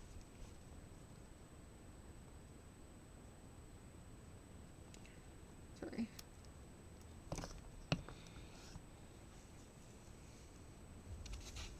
um, of sulfates and oxides, terms in which I could affix no idea, and I became disgusted with the science of natural philosophy, although I can still read Hindley and Buffon with delight, authors in my estimations of nearly equal interest and utility. My occupation in this age was principally in mathematics, and most of the branches of study appertained to that science. I was busily employed in learning languages. Latin was already familiar with me, and I began to read some of the easiest Greek authors without the help of my lexicon. I also perfectly understood English and German. This is a list of my accomplishments at the age of 17, and you may conceive that my hours were fully employed in inquiring and maintaining a knowledge of these various literatures. Other tasks also devolved upon me. When I became the instructor of my brothers, Ernest was 6 years younger than myself, and was principal pupils, and I afflicted with ill health from his infancy, through which Elizabeth had been his constant nurse. His disposition was gentle, but was incapable of any severe application. William, the youngest of our family, was yet an infant, and most beautiful little fellow in the world. His lively blue eyes, dimpled cheeks, and endearing manners inspired the tenderest affection. 'Tis our domestic circle from which care and pain seemed to ever banish. My father directed our studies, but my mother partook in our enjoyments. Neither of us possessed the slightest preeminence over the other. The voice of command was never heard amongst us, but mutual affection engaged with us completely with the obey of slightest desire of each other. We finished chapter 1 finally. Okay, I want to see what actually the text. I got a text from someone, and I said I don't know what to do. Airport.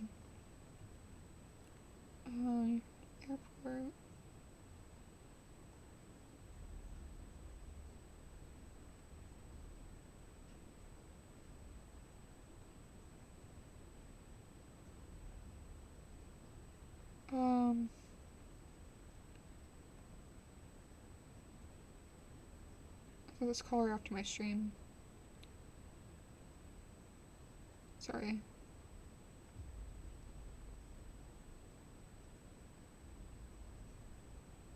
Okay, sorry. Okay. Let's get back into it. Hi, how are you doing today? Today I am reading the Frankenstein by Mary Shelley. Also, you can see there's something different about my setup today. The wonderful, wonderful Kaizen, I'm gonna do a little shout out again today. He got me a panel light for my streams because he told me, hey, you should make a throne wish list. Basically, throne, it's like, it's a website you can use that you can make a wish list without doxing yourself, basically. And he's like, if you put this panel light on here, I'll buy it for you. I don't know exactly. I'm good at playing. Of course, you're playing Hollow Knight. For Kaizen Gaming. Let me pull up on the side. Yeah, it's for Kaizen _gaming. _gaming.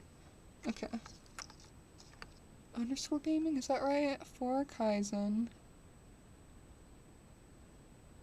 Oh no, that's spelled wrong. I spelled Kaizen wrong. Kaizen _gaming.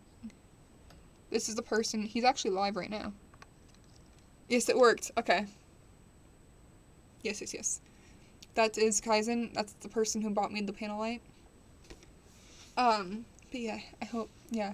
He's actually live right now. We might actually raid him at the end of the stream. Possibly. I still have winter. It's also live, though. We still have about an hour and a half until then, so we have time. So let's get right into chapter 2. Alright, 31 pages in. Chapter 2. When I had attained the age of 17, my parents resolved that I should become a student at the University of... Oh my goodness. In Golestan. It's like INGOLSTADT.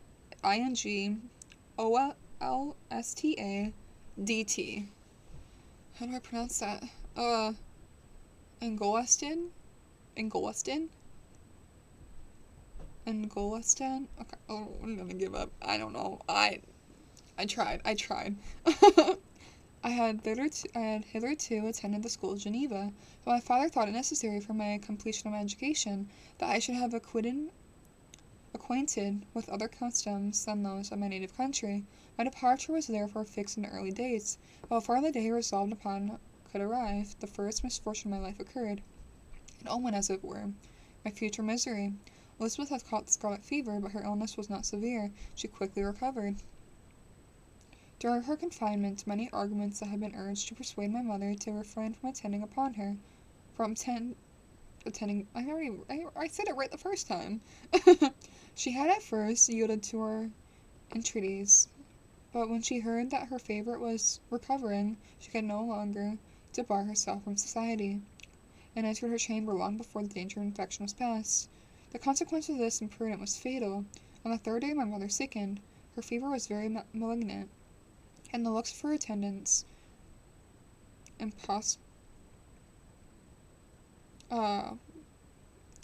gonna butcher this. Prosceny. It's PROGNOSTICATED. Prosceny.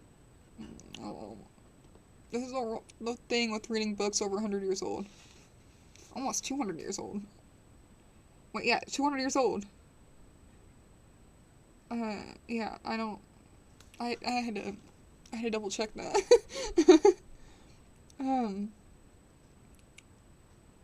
Oh no, where did I leave off? Okay.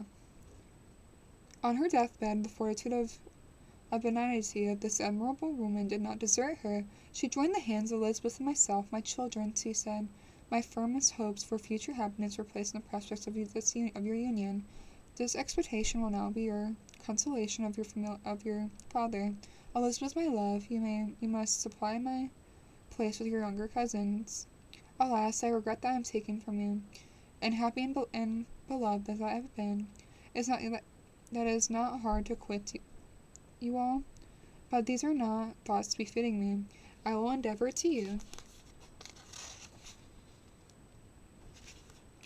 to resign myself cheerfully to death.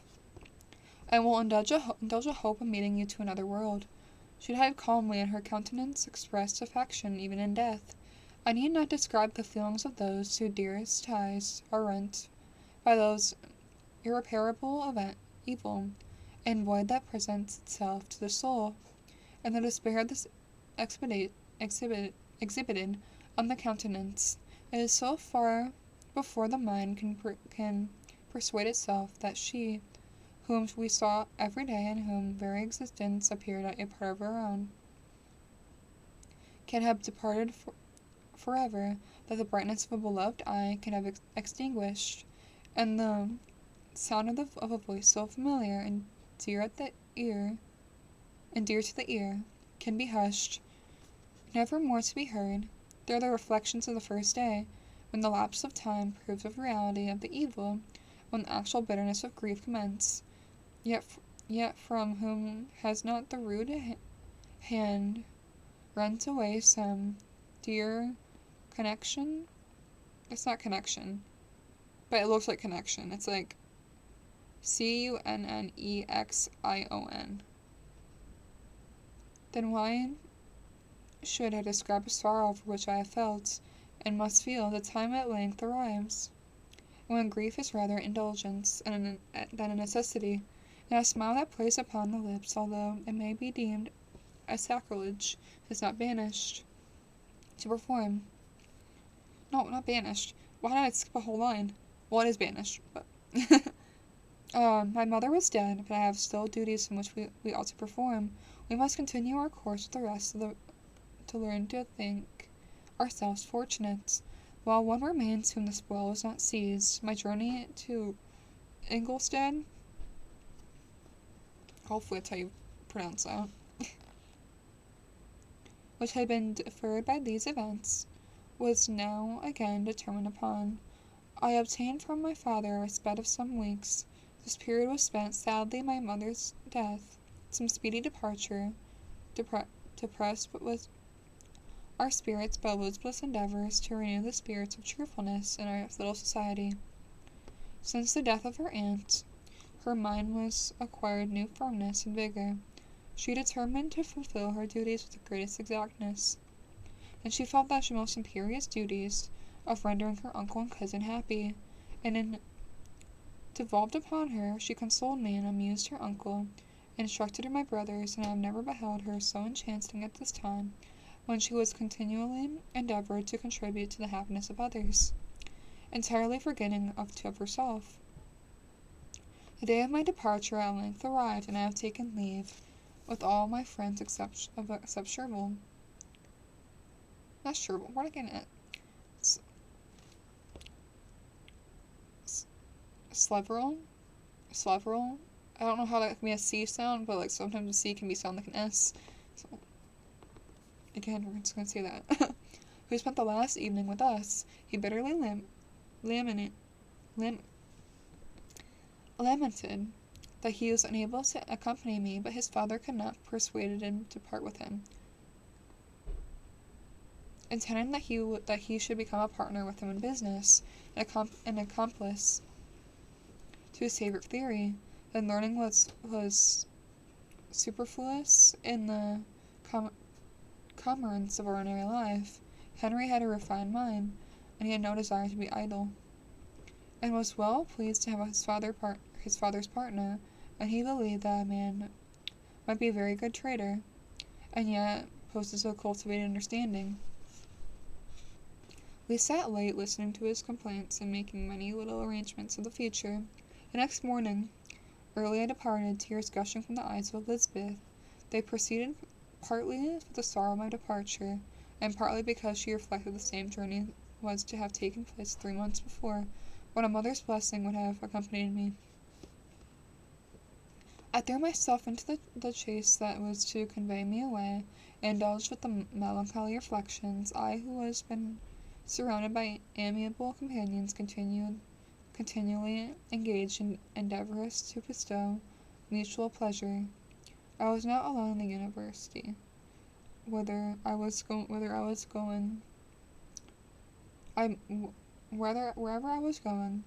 I must form my own friends, and be my own protector. My life had hitherto been remarkably secluded and domestic, and so giving me invisible repugnance to my countenance. I loved my brothers, Elizabeth and Serval. They were old familiar faces, but I believed myself totally unfitted of the company of strangers. Such as my reflections as I commenced my journey. But I proceeded, my spirits and hopes rose. I ardently desired that acquisition of knowledge, and I had often, when at home, thought it hard to remain during my youth cooped up in one place, and had longed to enter the world, and my station among other human beings. Now my desires were compiled with, and it would indeed have been the folly to repent. I have sufficient leisure in those that made other reflections during my journey to Ingolstadt, which was long and fatiguing. At length the high white steeple of the town met my eyes. I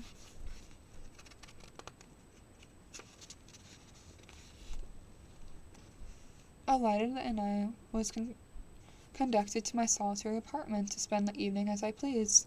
Next morning I delivered my letters of instruction, and paid a visit to some of the principal professors, and amongst others to M. Kremp, professor of natural philosophy. He received me with politeness, and asked me several questions concerning my progress in the different branches of science appertaining to natural philosophy. It is true with fear and trembling, the only authors I had ever read upon those subjects, the professor stared. Have you? He said, really spent your time studying such nonsense? He replied in the affirmative. Every minute, he continued. M. Kremp, with warmth, every instant I have wasted on those books are they entirely lost. You have burdened your memory with exploding systems and useless names. Good God, in what desert land have you lived, where no one was kind enough to inform you of the fancies which you have so greedily imbibed? You are imbibed. are 1,000 years old, as musty as they are ancient. I little expected in this enlightened and scientific age to find a principle of Albert's madness and paralysis. My dear sir, you must begin your studies entirely anew. So saying, he stepped aside and wrote down a list of several books treating of natural philosophy, which he desired me to procure, and dismissed me. After mentioning that I am beginning the following week, he intended to commence a course of lectures upon natural philosophy and general relations, and that M. Waldman, a fellow professor, would lecture upon chemistry and alteration. Where did I get alterations from? Alternate days that he had missed. I returned home not disappointed, but I have long considered those authors useless whom the professor was so strongly report. I always trip up on words when they're like split between the two lines. Reprobated? But I did not feel much inclined to study the books which I procured from his recommendation. M. Crump was a little squat man with a gruff voice and repulsive countenance. The teacher therefore did not prepossess me in favor of his doctrine. Besides, I was content with the use of modern natural philosophy. It was very different when the masters of science sought immortality and power. Such views, although fertile, was grand, and now the scenes was changed, and ambition and queries seemed to limit themselves in the annihilation of those visions in which my interest in science was chiefly founded. I was required to exchange chimeras of boundless grandeur for realities of little worth.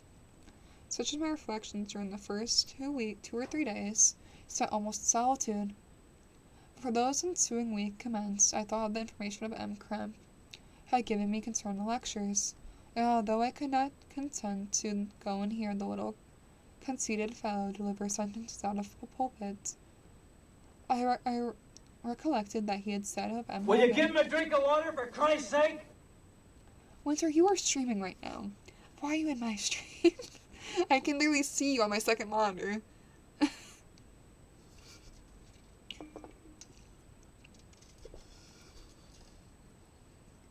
We take little breaks, okay? Okay. I need to get a custom cup. That was like, no. That was like Winter just yelling at me to drink water. No! Driving in my car right after a beer. Hey, that bomb is shaped like a deer. DUI, how about you die? I'll go 100 miles.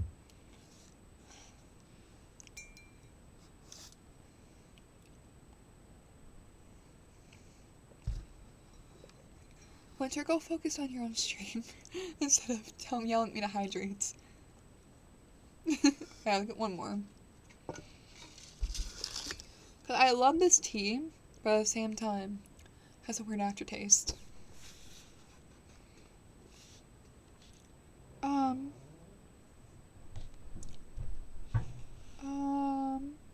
Where did I leave off?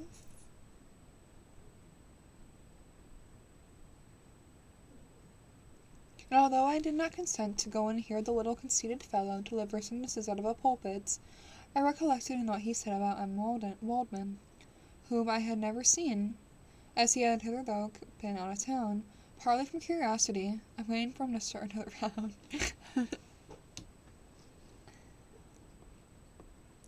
Partly from curiosity and partly from idleness, I went into the lecture room, which M. Waldman entered shortly after.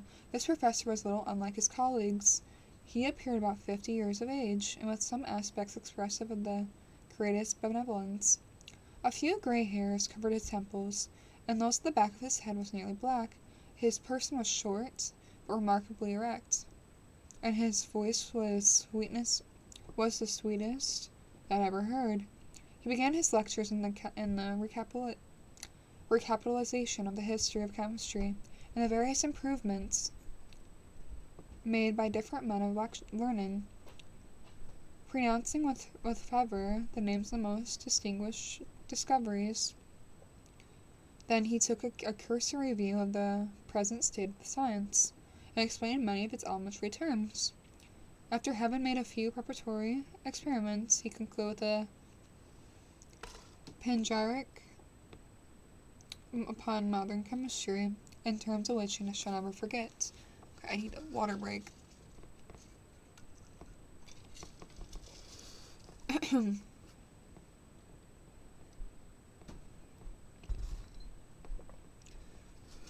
the one thing I don't like about this tea. Every time I take a drink of it, I need another sip of water.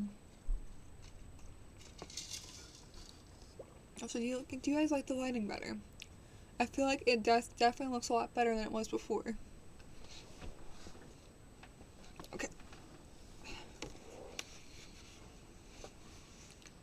I like this. It's like I'm like reading to a class when I'm sitting like this.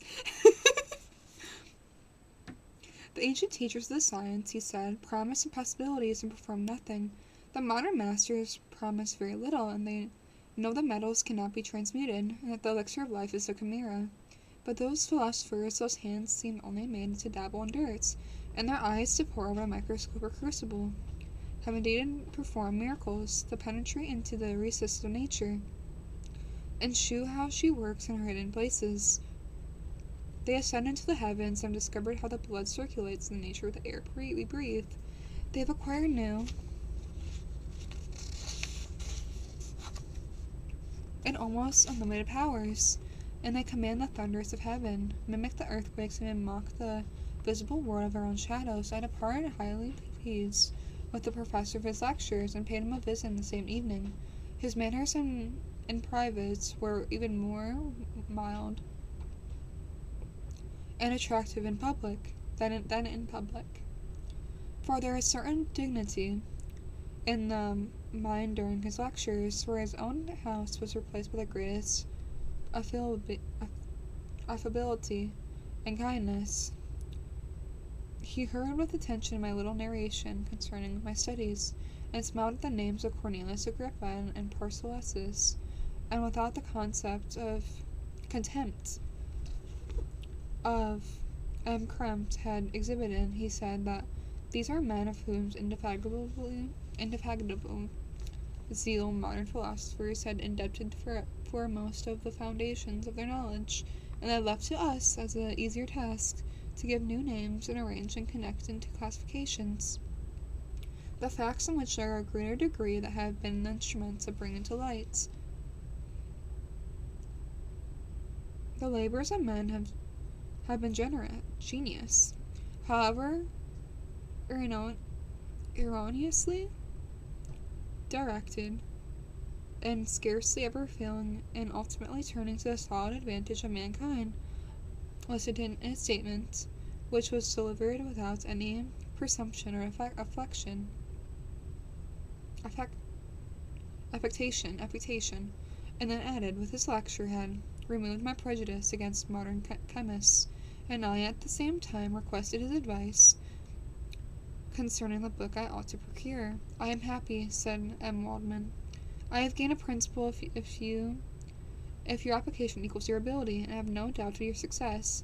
Chemistry is the branch of natural philosophy in which the greatest improvements may be made. It is on the account that I have made it my peculiar study, but at the same time I have not neglected the other branches of science. A man would make but a very sorry chemist if he attended that department of human knowledge alone. If your wish is to become really a man of science, it is not merely a petty experimentalist, I should advise you to apply to every branch of natural philosophy, including mathematics.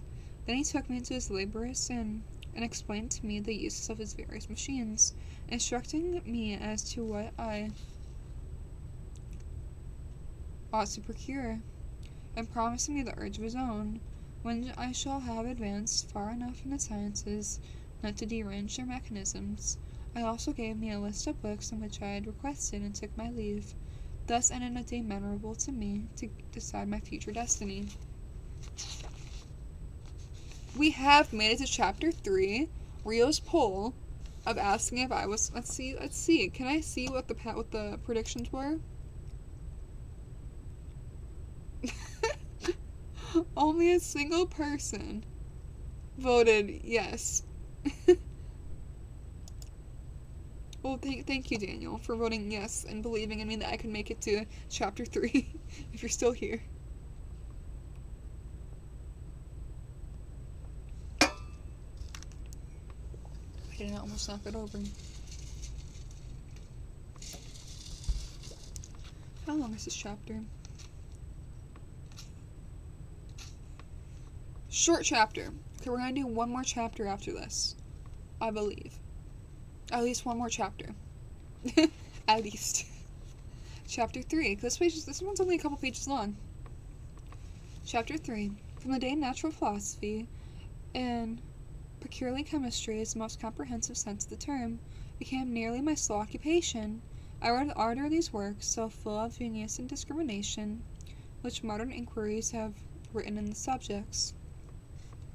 I attended the lectures and cultivated the acquaintances of the men of science in the university, and found even Mr. Crimp and M. Crimp a great deal of sound sense and real information combined. It is true with a repulsive physiognomy, I am butchering that, and manner, but not on the account of less value. In M. Walden, I found a true friend. His gentleness was never tinged by dogmatism, and his instructions were given with an air of frankness and good nature. Then that banished every ideal of pedantry that it was perhaps the admissible character of this man that was inclined for more than that branch of natural philosophy which he professed, that was an intrinsic love of the science itself, but the state of mind had placed only in the first steps towards knowledge. The more fully I entered into the science, the more exclusivity I persuaded it for my own sake. The application which at first had been a matter of duty and resolutions now became so ardent and eager that the stars often disappeared in the lights of morning, whilst I was yet engaged in the laboratory. As I applied so closely, it may be easily conceived that I am improved rapidly. My ardor was indeed the astonishment of the students, and my proficiency of the masters. Professor Crimp often asked me, with a sly smile, how Cornelius Agrippa went on, while M. Wadman expressed the most heartfelt exultation in my progress. 2 years passed in this manner, during which I paid no visit to Geneva, but was engaged heart and soul in the pursuit of some discoveries, which I hope to make. None of those who have experienced them can conceive the enticements of science, and those studies but go by so far as others have gone before you, and there is nothing more to know. When a scientific pursuit, there is a continual food of discovery and wonder. A mind of moderate capacity, which closely pursues one study, must infallibly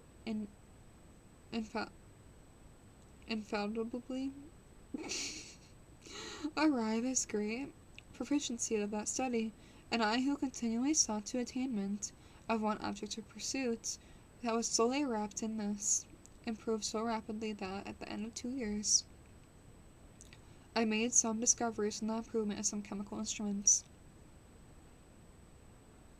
which procured in the great esteem and admiration of the university, which I arrived to this point, and I became so well acquainted with the theory and practical of natural philosophy as dependent on the lessons of any other professor as in, I butcher whenever this name pops up, in Goldstein. My residence had been no longer conductive in the improvements. I thought of returning to my friends with the native town, where the accident happened that protracted my stay. One of the phenomena which had peculiarly attracted my attention was the structure of the human frame, and indeed any animal endued with life. Whence? I don't think I ever heard someone use the word whence, like hence, but whence. But then again, this book is very old, so could be why. I often asked myself, did the principle of life proceed? It was a bold question, and one of which had ever been considered as a mystery. Yet with how many things are we upon the brink of becoming acquainted, if cowardice or carelessness did not restrain our inquiries. I resolved these circumstances in my mind, and determined henceforth to apply myself more that's a normal word. Why am I tripping up on that? Peculiarly to those branches of natural philosophy, and also to physiology, unless I have been animated in an almost supernatural enthusiasm. My application of the study would have been irksome and almost intolerable. To examine the cause of life, we must first have recourse to death, and became acquainted with the science of anatomy. But this was not sufficient. I must also observe the natural decay and corruption of the human body. In my education, my father had taken the greatest precautions that my mind should be impressed with no supernatural horrors. I do not even remember to have trembled at the tale of superstition, or to have feared the apparition of a spirit. Darkness had no effect upon my fancy, and the churchyard to me was merely the receptacle of bodies deprived of life, which being the seat of beauty and strength became food of the worm. Now I was led to examine the cause and progress of this decay, and forced to spend days and nights in vaults and carnal houses. My attention was fixed upon every object the most insupportable in the delicacy of human feelings. I saw how the fine form of a man was degraded and wasted. I beheld the corruption of death and succeeded in the blossoming cheek of life. I saw how the worm inherited the wonders of the eye and brain. I paused to examine the analysis of the minutiae of causation, of amplified, of the change exemplified. It was split between two lines, and I got confused again. I'm just gonna skip over that. I already read it once correctly.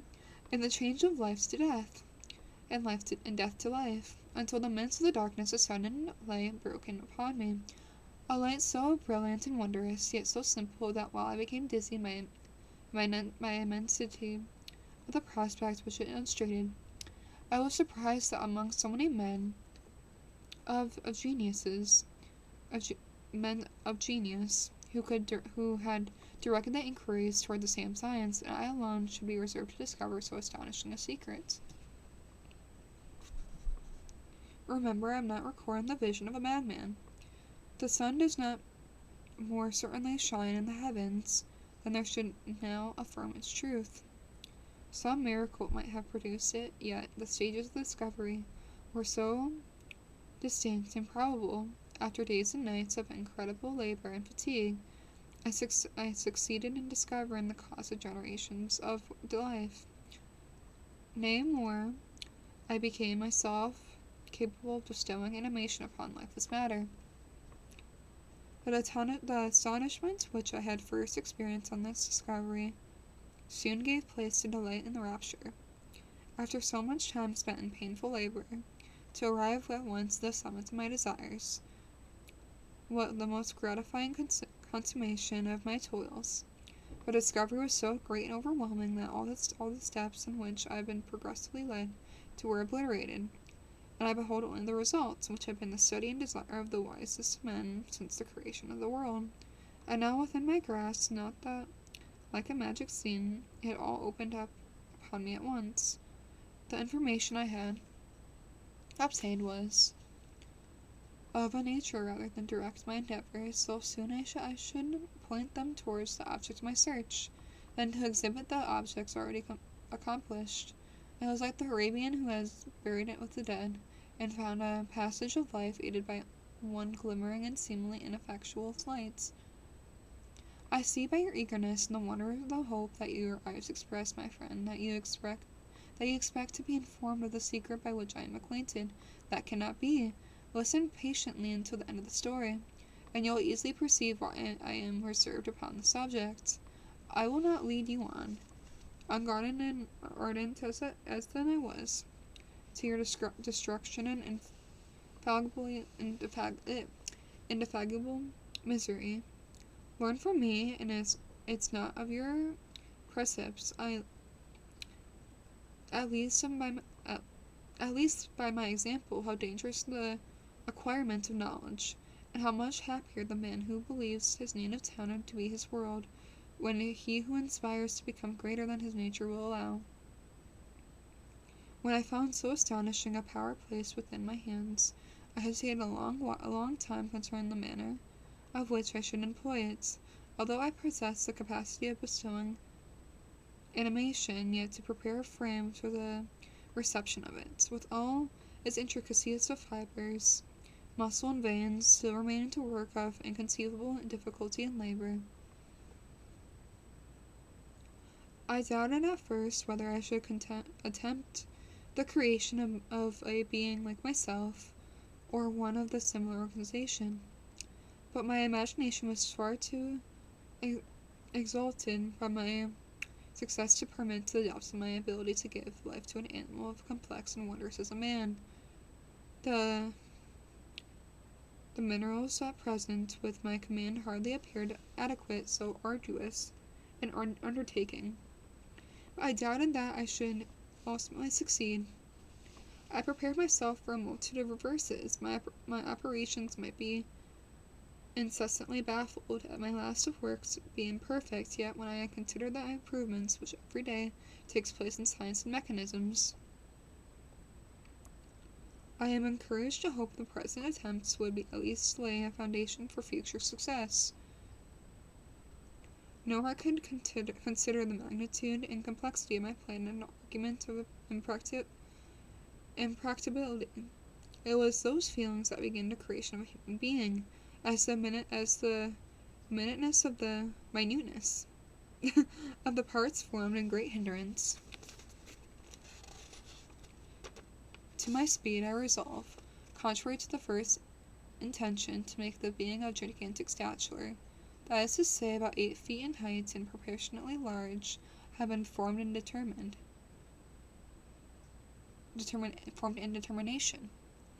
and having spent some months in successful collecting and arranging my materials, I began. No one can conceive the variety of feelings which bore me onwards like a hurricane in the first enthusiasm of success. Life and death appeared to me ideal bounds which I should first break through and pour torrents of light to our dark world. A few specimens would bless me in his creator and sources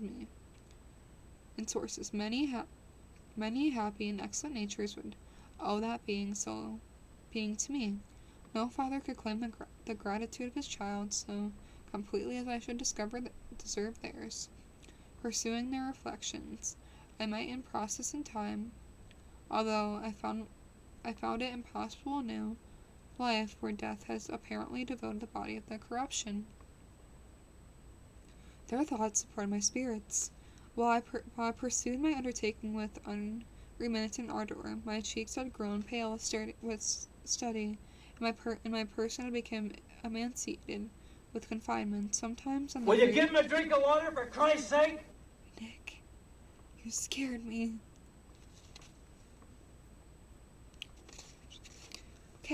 Okay.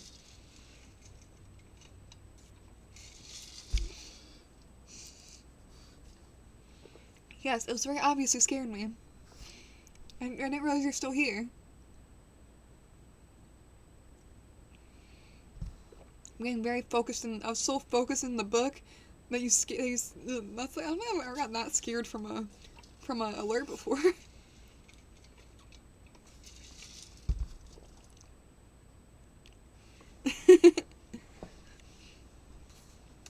Okay, where did we leave off?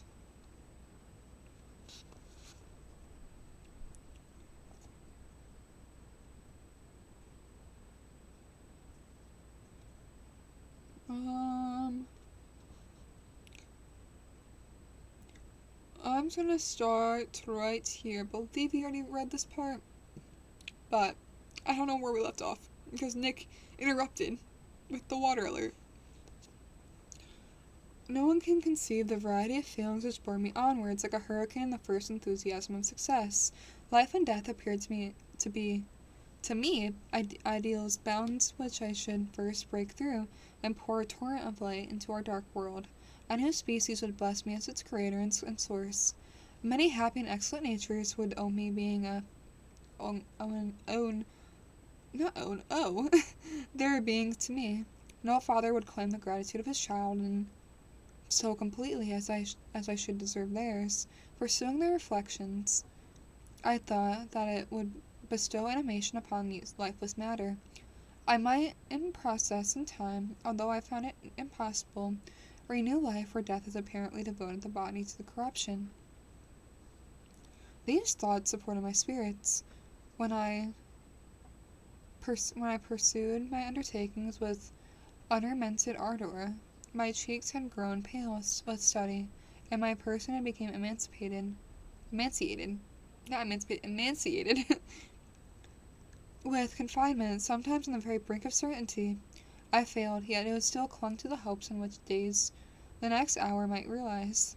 One secret which I alone possessed was a hope to which I had dedicated myself to the moon gazes on my night labors, while with unrelaxed and breathless eagerness I pursued nature with her hindering place. Who shall conceive the horrors of my secret toil? And I dabbled upon the unhallowed damps in the grave, or tortured the living animals to animate the lifeless clay.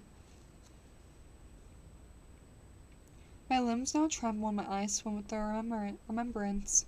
But then a resistance, an almost frantic impulse, urged me forward. It seemed to have lost all soul, or sensation from this one pursuit. It was indeed but passing trance, and only made me feel with renewed acuteness so close soon as the unnatural stimulus ceasing to operate. So I don't know where I got so from. I had returned to my old habits. I collected bones from carnal houses, and disturbed with profane fingers the tremulous secrets of the human frame. In a solitary chamber, or rather cell, at the top of the house, and separated from all the other apartments, in the gallery and staircase, I kept my workshop. Of filthy creations, my eyeballs were staring from their sockets and attending to the details of my employment. The dissecting room and the slaughterhouse furnished many of my materials, and often did my human nature turn with loathsome of that occupation, while still urged on by an eagerness while perpetually increased. I brought my work to a conclusion. The summer months passed while I was thus engaged, heart and soul in one pursuit, and it was most beautiful season. Never did the fields bestow more plentiful harvest, and the vines yield most luxuriant vintage. My eyes were insensible to the charms of nature, and the same feelings which made me neglect the scenes around me caused me also to forget those friends who were so many miles absent, and whom I have not seen in so long a time. I knew the silence disquieted them, but I also remembered the words of my father. I know that while you are pleased with yourself, you will think of us with affection, and we shall hear regularly from you. You must pardon me if I regard any interruption of my correspondence as a proof that your other duties are equally neglected. I knew therefore, that would be my father's feelings that I could not tear my thoughts from my employment. Loathsome in itself, that would also take an irresistible hold of my imagination. I wished, as it were, to procrastinate all the related to the feelings of affection until the great object, which swallowed up every habit of my nature, should be completed. Then thought my father would just be unjust if he ascribed my neglect to vice, or faultiness on my part, but I am now convinced that he was justified in conceiving that I should not be altogether free from blame. A human being in perfection ought to always be to preserve a calm and peaceful mind, and never to allow passionate and a transitory desire to disturb his tranquillity. I do not think the pursuit of knowledge is an exception to this rule. If the study of which you apply yourself in the tendency to weaken your affections, to destroy your taste in those simply pleasures to which no alloy can possibly mix, then the study is certainly unlawful, and that is to say, not benefiting the human mind. And this rule they are always observed. If no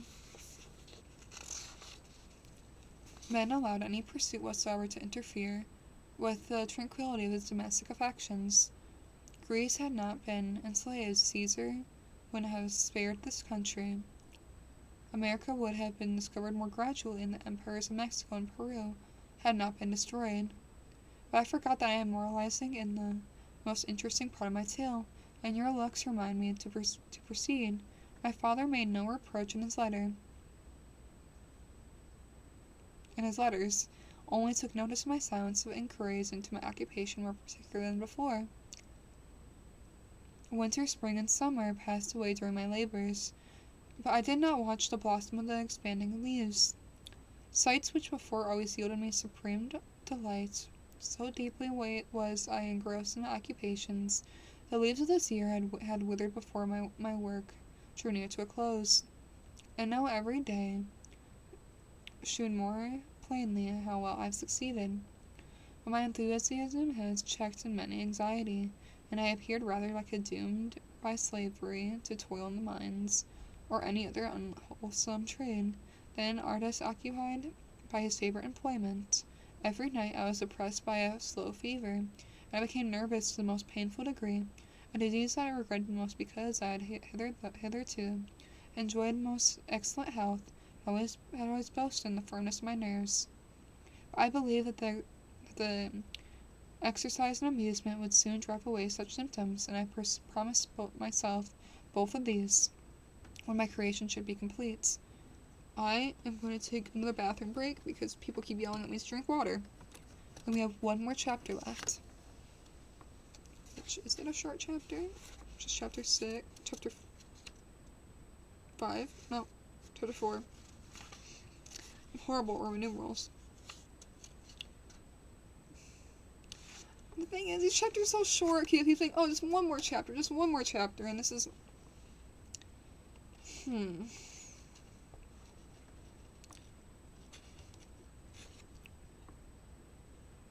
not sure. At least one more chapter. I keep saying that. Oh, one more chapter. We could end on a... We'll have 2 more chapters left, because they're very short chapters. So we have until 5 chapters a stream. It's pretty good. I will be right back.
I have returned, and 2 more chapters left of today. But they're very short chapters. This is the kind of book that's like, there's like 5-page chapters. I'm like, okay, not 5-page, like, probably like 7-page chapters, probably. And so I'm like, okay, they're very short chapters. I can just read one more. Just one more. And I keep doing this over and over again. Just one more chapter. But actually, 2 chapters left. I want to keep reading this, but I can't just read this all night. If I could, I would. But, I mean, if I was able to, I definitely would, because this book is very good so far. I think we're getting to the point where I left off. I think when I tried to read this, I just got busy with school. I ended off at chapter 6, I believe. So we're very close to that. Yes.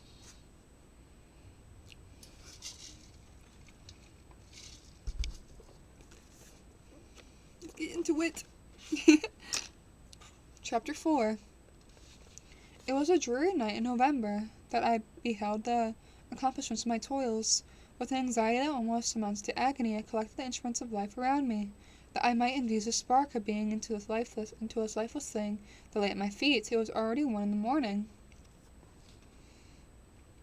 The rain pattered dismally against the panes, and my candle was nearly burnt out when, by the glimmer of a half-extinguished light, I saw the dull yellow eye in the creature open.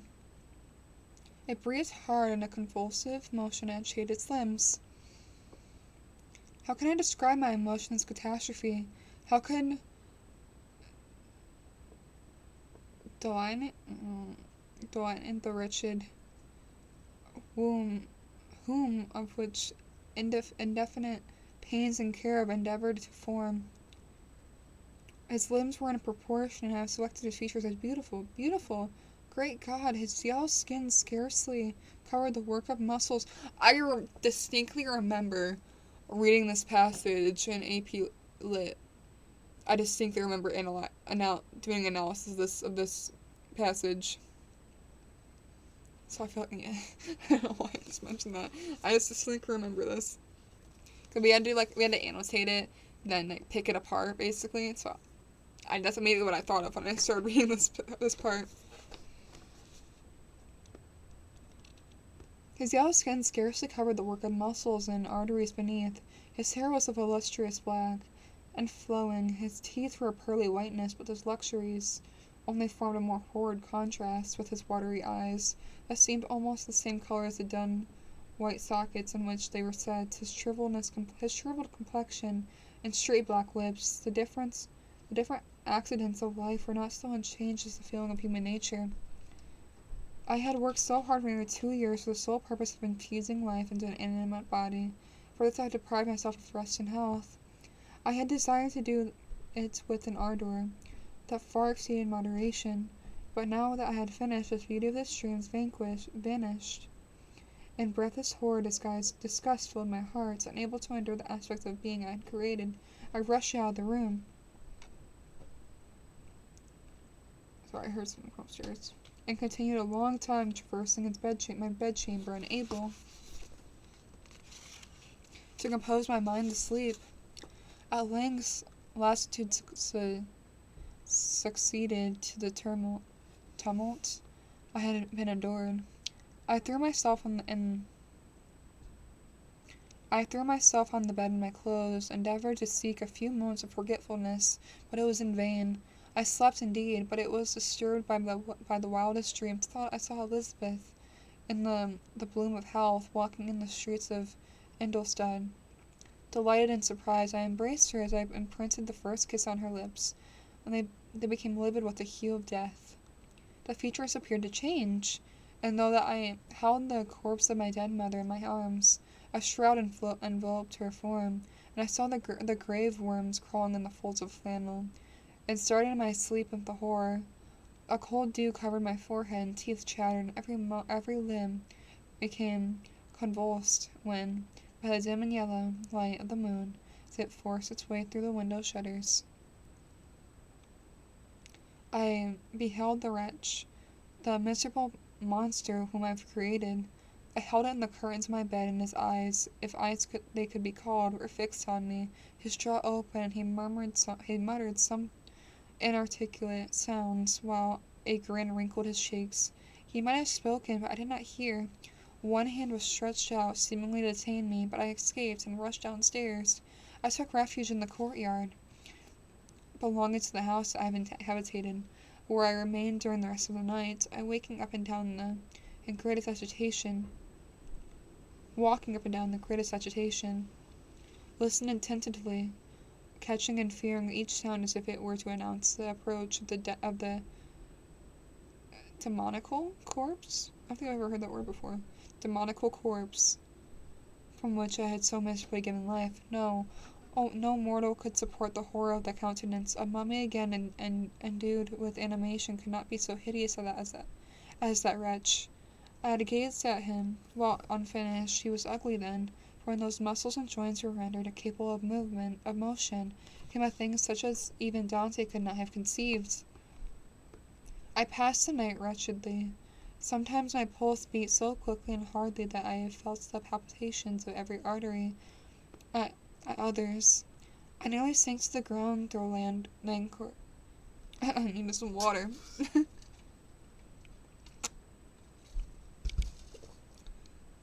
Where'd we leave off? Through languor and extreme weakness. Mangled with this horror, I felt the bitterness of disappointment. Dreams that could have been my food and pleasance.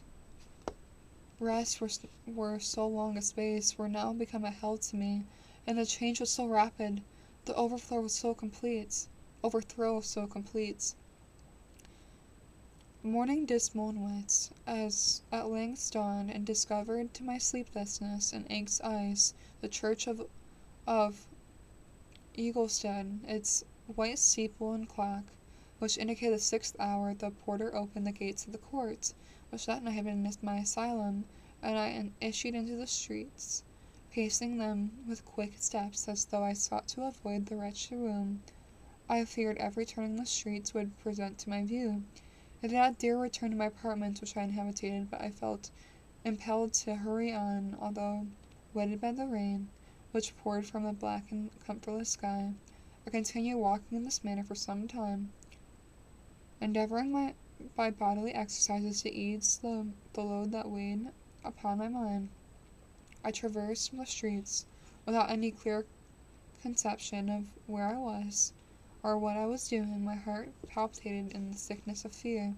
I hurried on with irregular steps, not daring to look at me, like one who on a lonely road doth walk in fear and dread, and having once turned around and walks on, and turns no more its lead, because he knows as a frightened fiend doth close behind him to tread.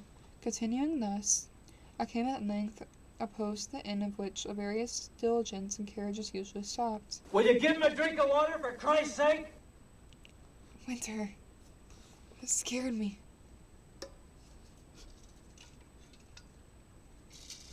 Driving in my car right after a beer. Hey, that bomb is shaped like a deer. DUI, how about you die? I'll go 100 miles. Do you just do that because I need a... I did need a little... My voice did need a little second of a break, so... I'll give you that. You always give me a little second of a break. Continuing thus, I came at length opposite. How's it going? I unfortunately think this can be my last chapter. Because I think going amazing. I was gonna do... So, we're finishing on chapter 4. Which is still 50 pages. Well, I'm gonna estimate down a bit because we skipped over the introduction. Introduction was... Oh, never mind. The introduction's not counted in the pages. So yeah, we read about 50... We're gonna be reading about 50 pages today. So, to me, that's pretty good. Yeah, I was gonna do 5 chapters, but...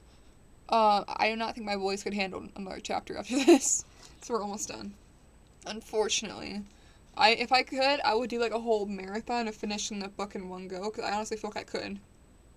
Honestly, I could. Even though it's a big book. Well, no, it's not a big book. I'm used to reading like 600-page books. This is less than 300 pages. I could definitely finish this in one day if I wanted to. My voice would hate me for a week, though. We're waiting for more players to join us. So, oh, okay. Well, you might be here long enough to hear me finish this book, this chapter.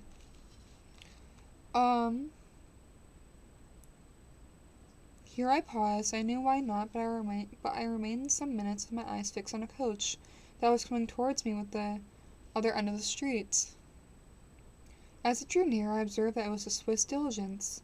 It stopped just where I was standing, and on the door being opened, I perceived Henry Serval, who, on seeing me, instantly sprung out. "My dear Frankenstein," exclaimed he, how glad I am to see you! How unfortunate you should be here with this very moment of my alighting. Oh, Ron's sorry, I'll be back. Okay. How you like that? I love it. I love it so much. I gave Kaizen a little shout out earlier, but he's still streaming, so we're gonna raid Kaizen after this. I know that he's playing Elden Ring right now. Oh wait, no. He finishes his stream at 12. But I feel like we should still raid him. Still. It's still like 20 minutes, so we're gonna do that. Because I want to thank him again for the panel light, which has made my stream so much better. We only have like a page. We only have 3 pages left. 4 pages left. We have 4 pages left. So if we hurry, we'll go a good 20 minutes. Nothing could equal my delight in seeing Serval. His presence brought back my thoughts to my father, Elizabeth, and all those scenes at home so dear to my recollection. I grasped his hand, and in a moment forgot my horrors and misfortune. I felt suddenly that, for the first time during many months, the calm and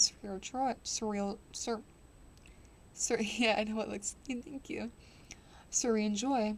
I welcomed my friend, therefore, in the most cordial manner, and walked towards my college. Serval continued talking for some time of our mutual friends, and his own good fortune in being permitted to come to Olston.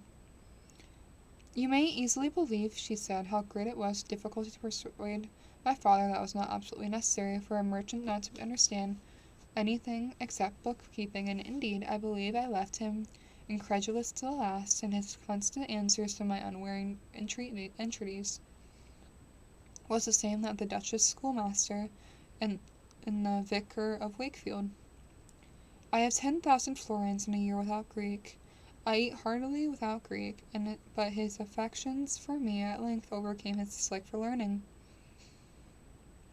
and he had permitted me to undertake a voyage of discovery to the lands of knowledge. It gives me the greatest delight in seeing you. But tell me how you left my father's brothers and Elizabeth." "Very well and very happy, only I am very uneasy that they will hear from you so seldom. But, by the by, I mean to lecture you a little upon your account, Missels. It's Mysel. But my dear Frankenstein," continued, he stopped short and gazing full at my face. "I had not before remarked how very ill you appear, how thin and pale.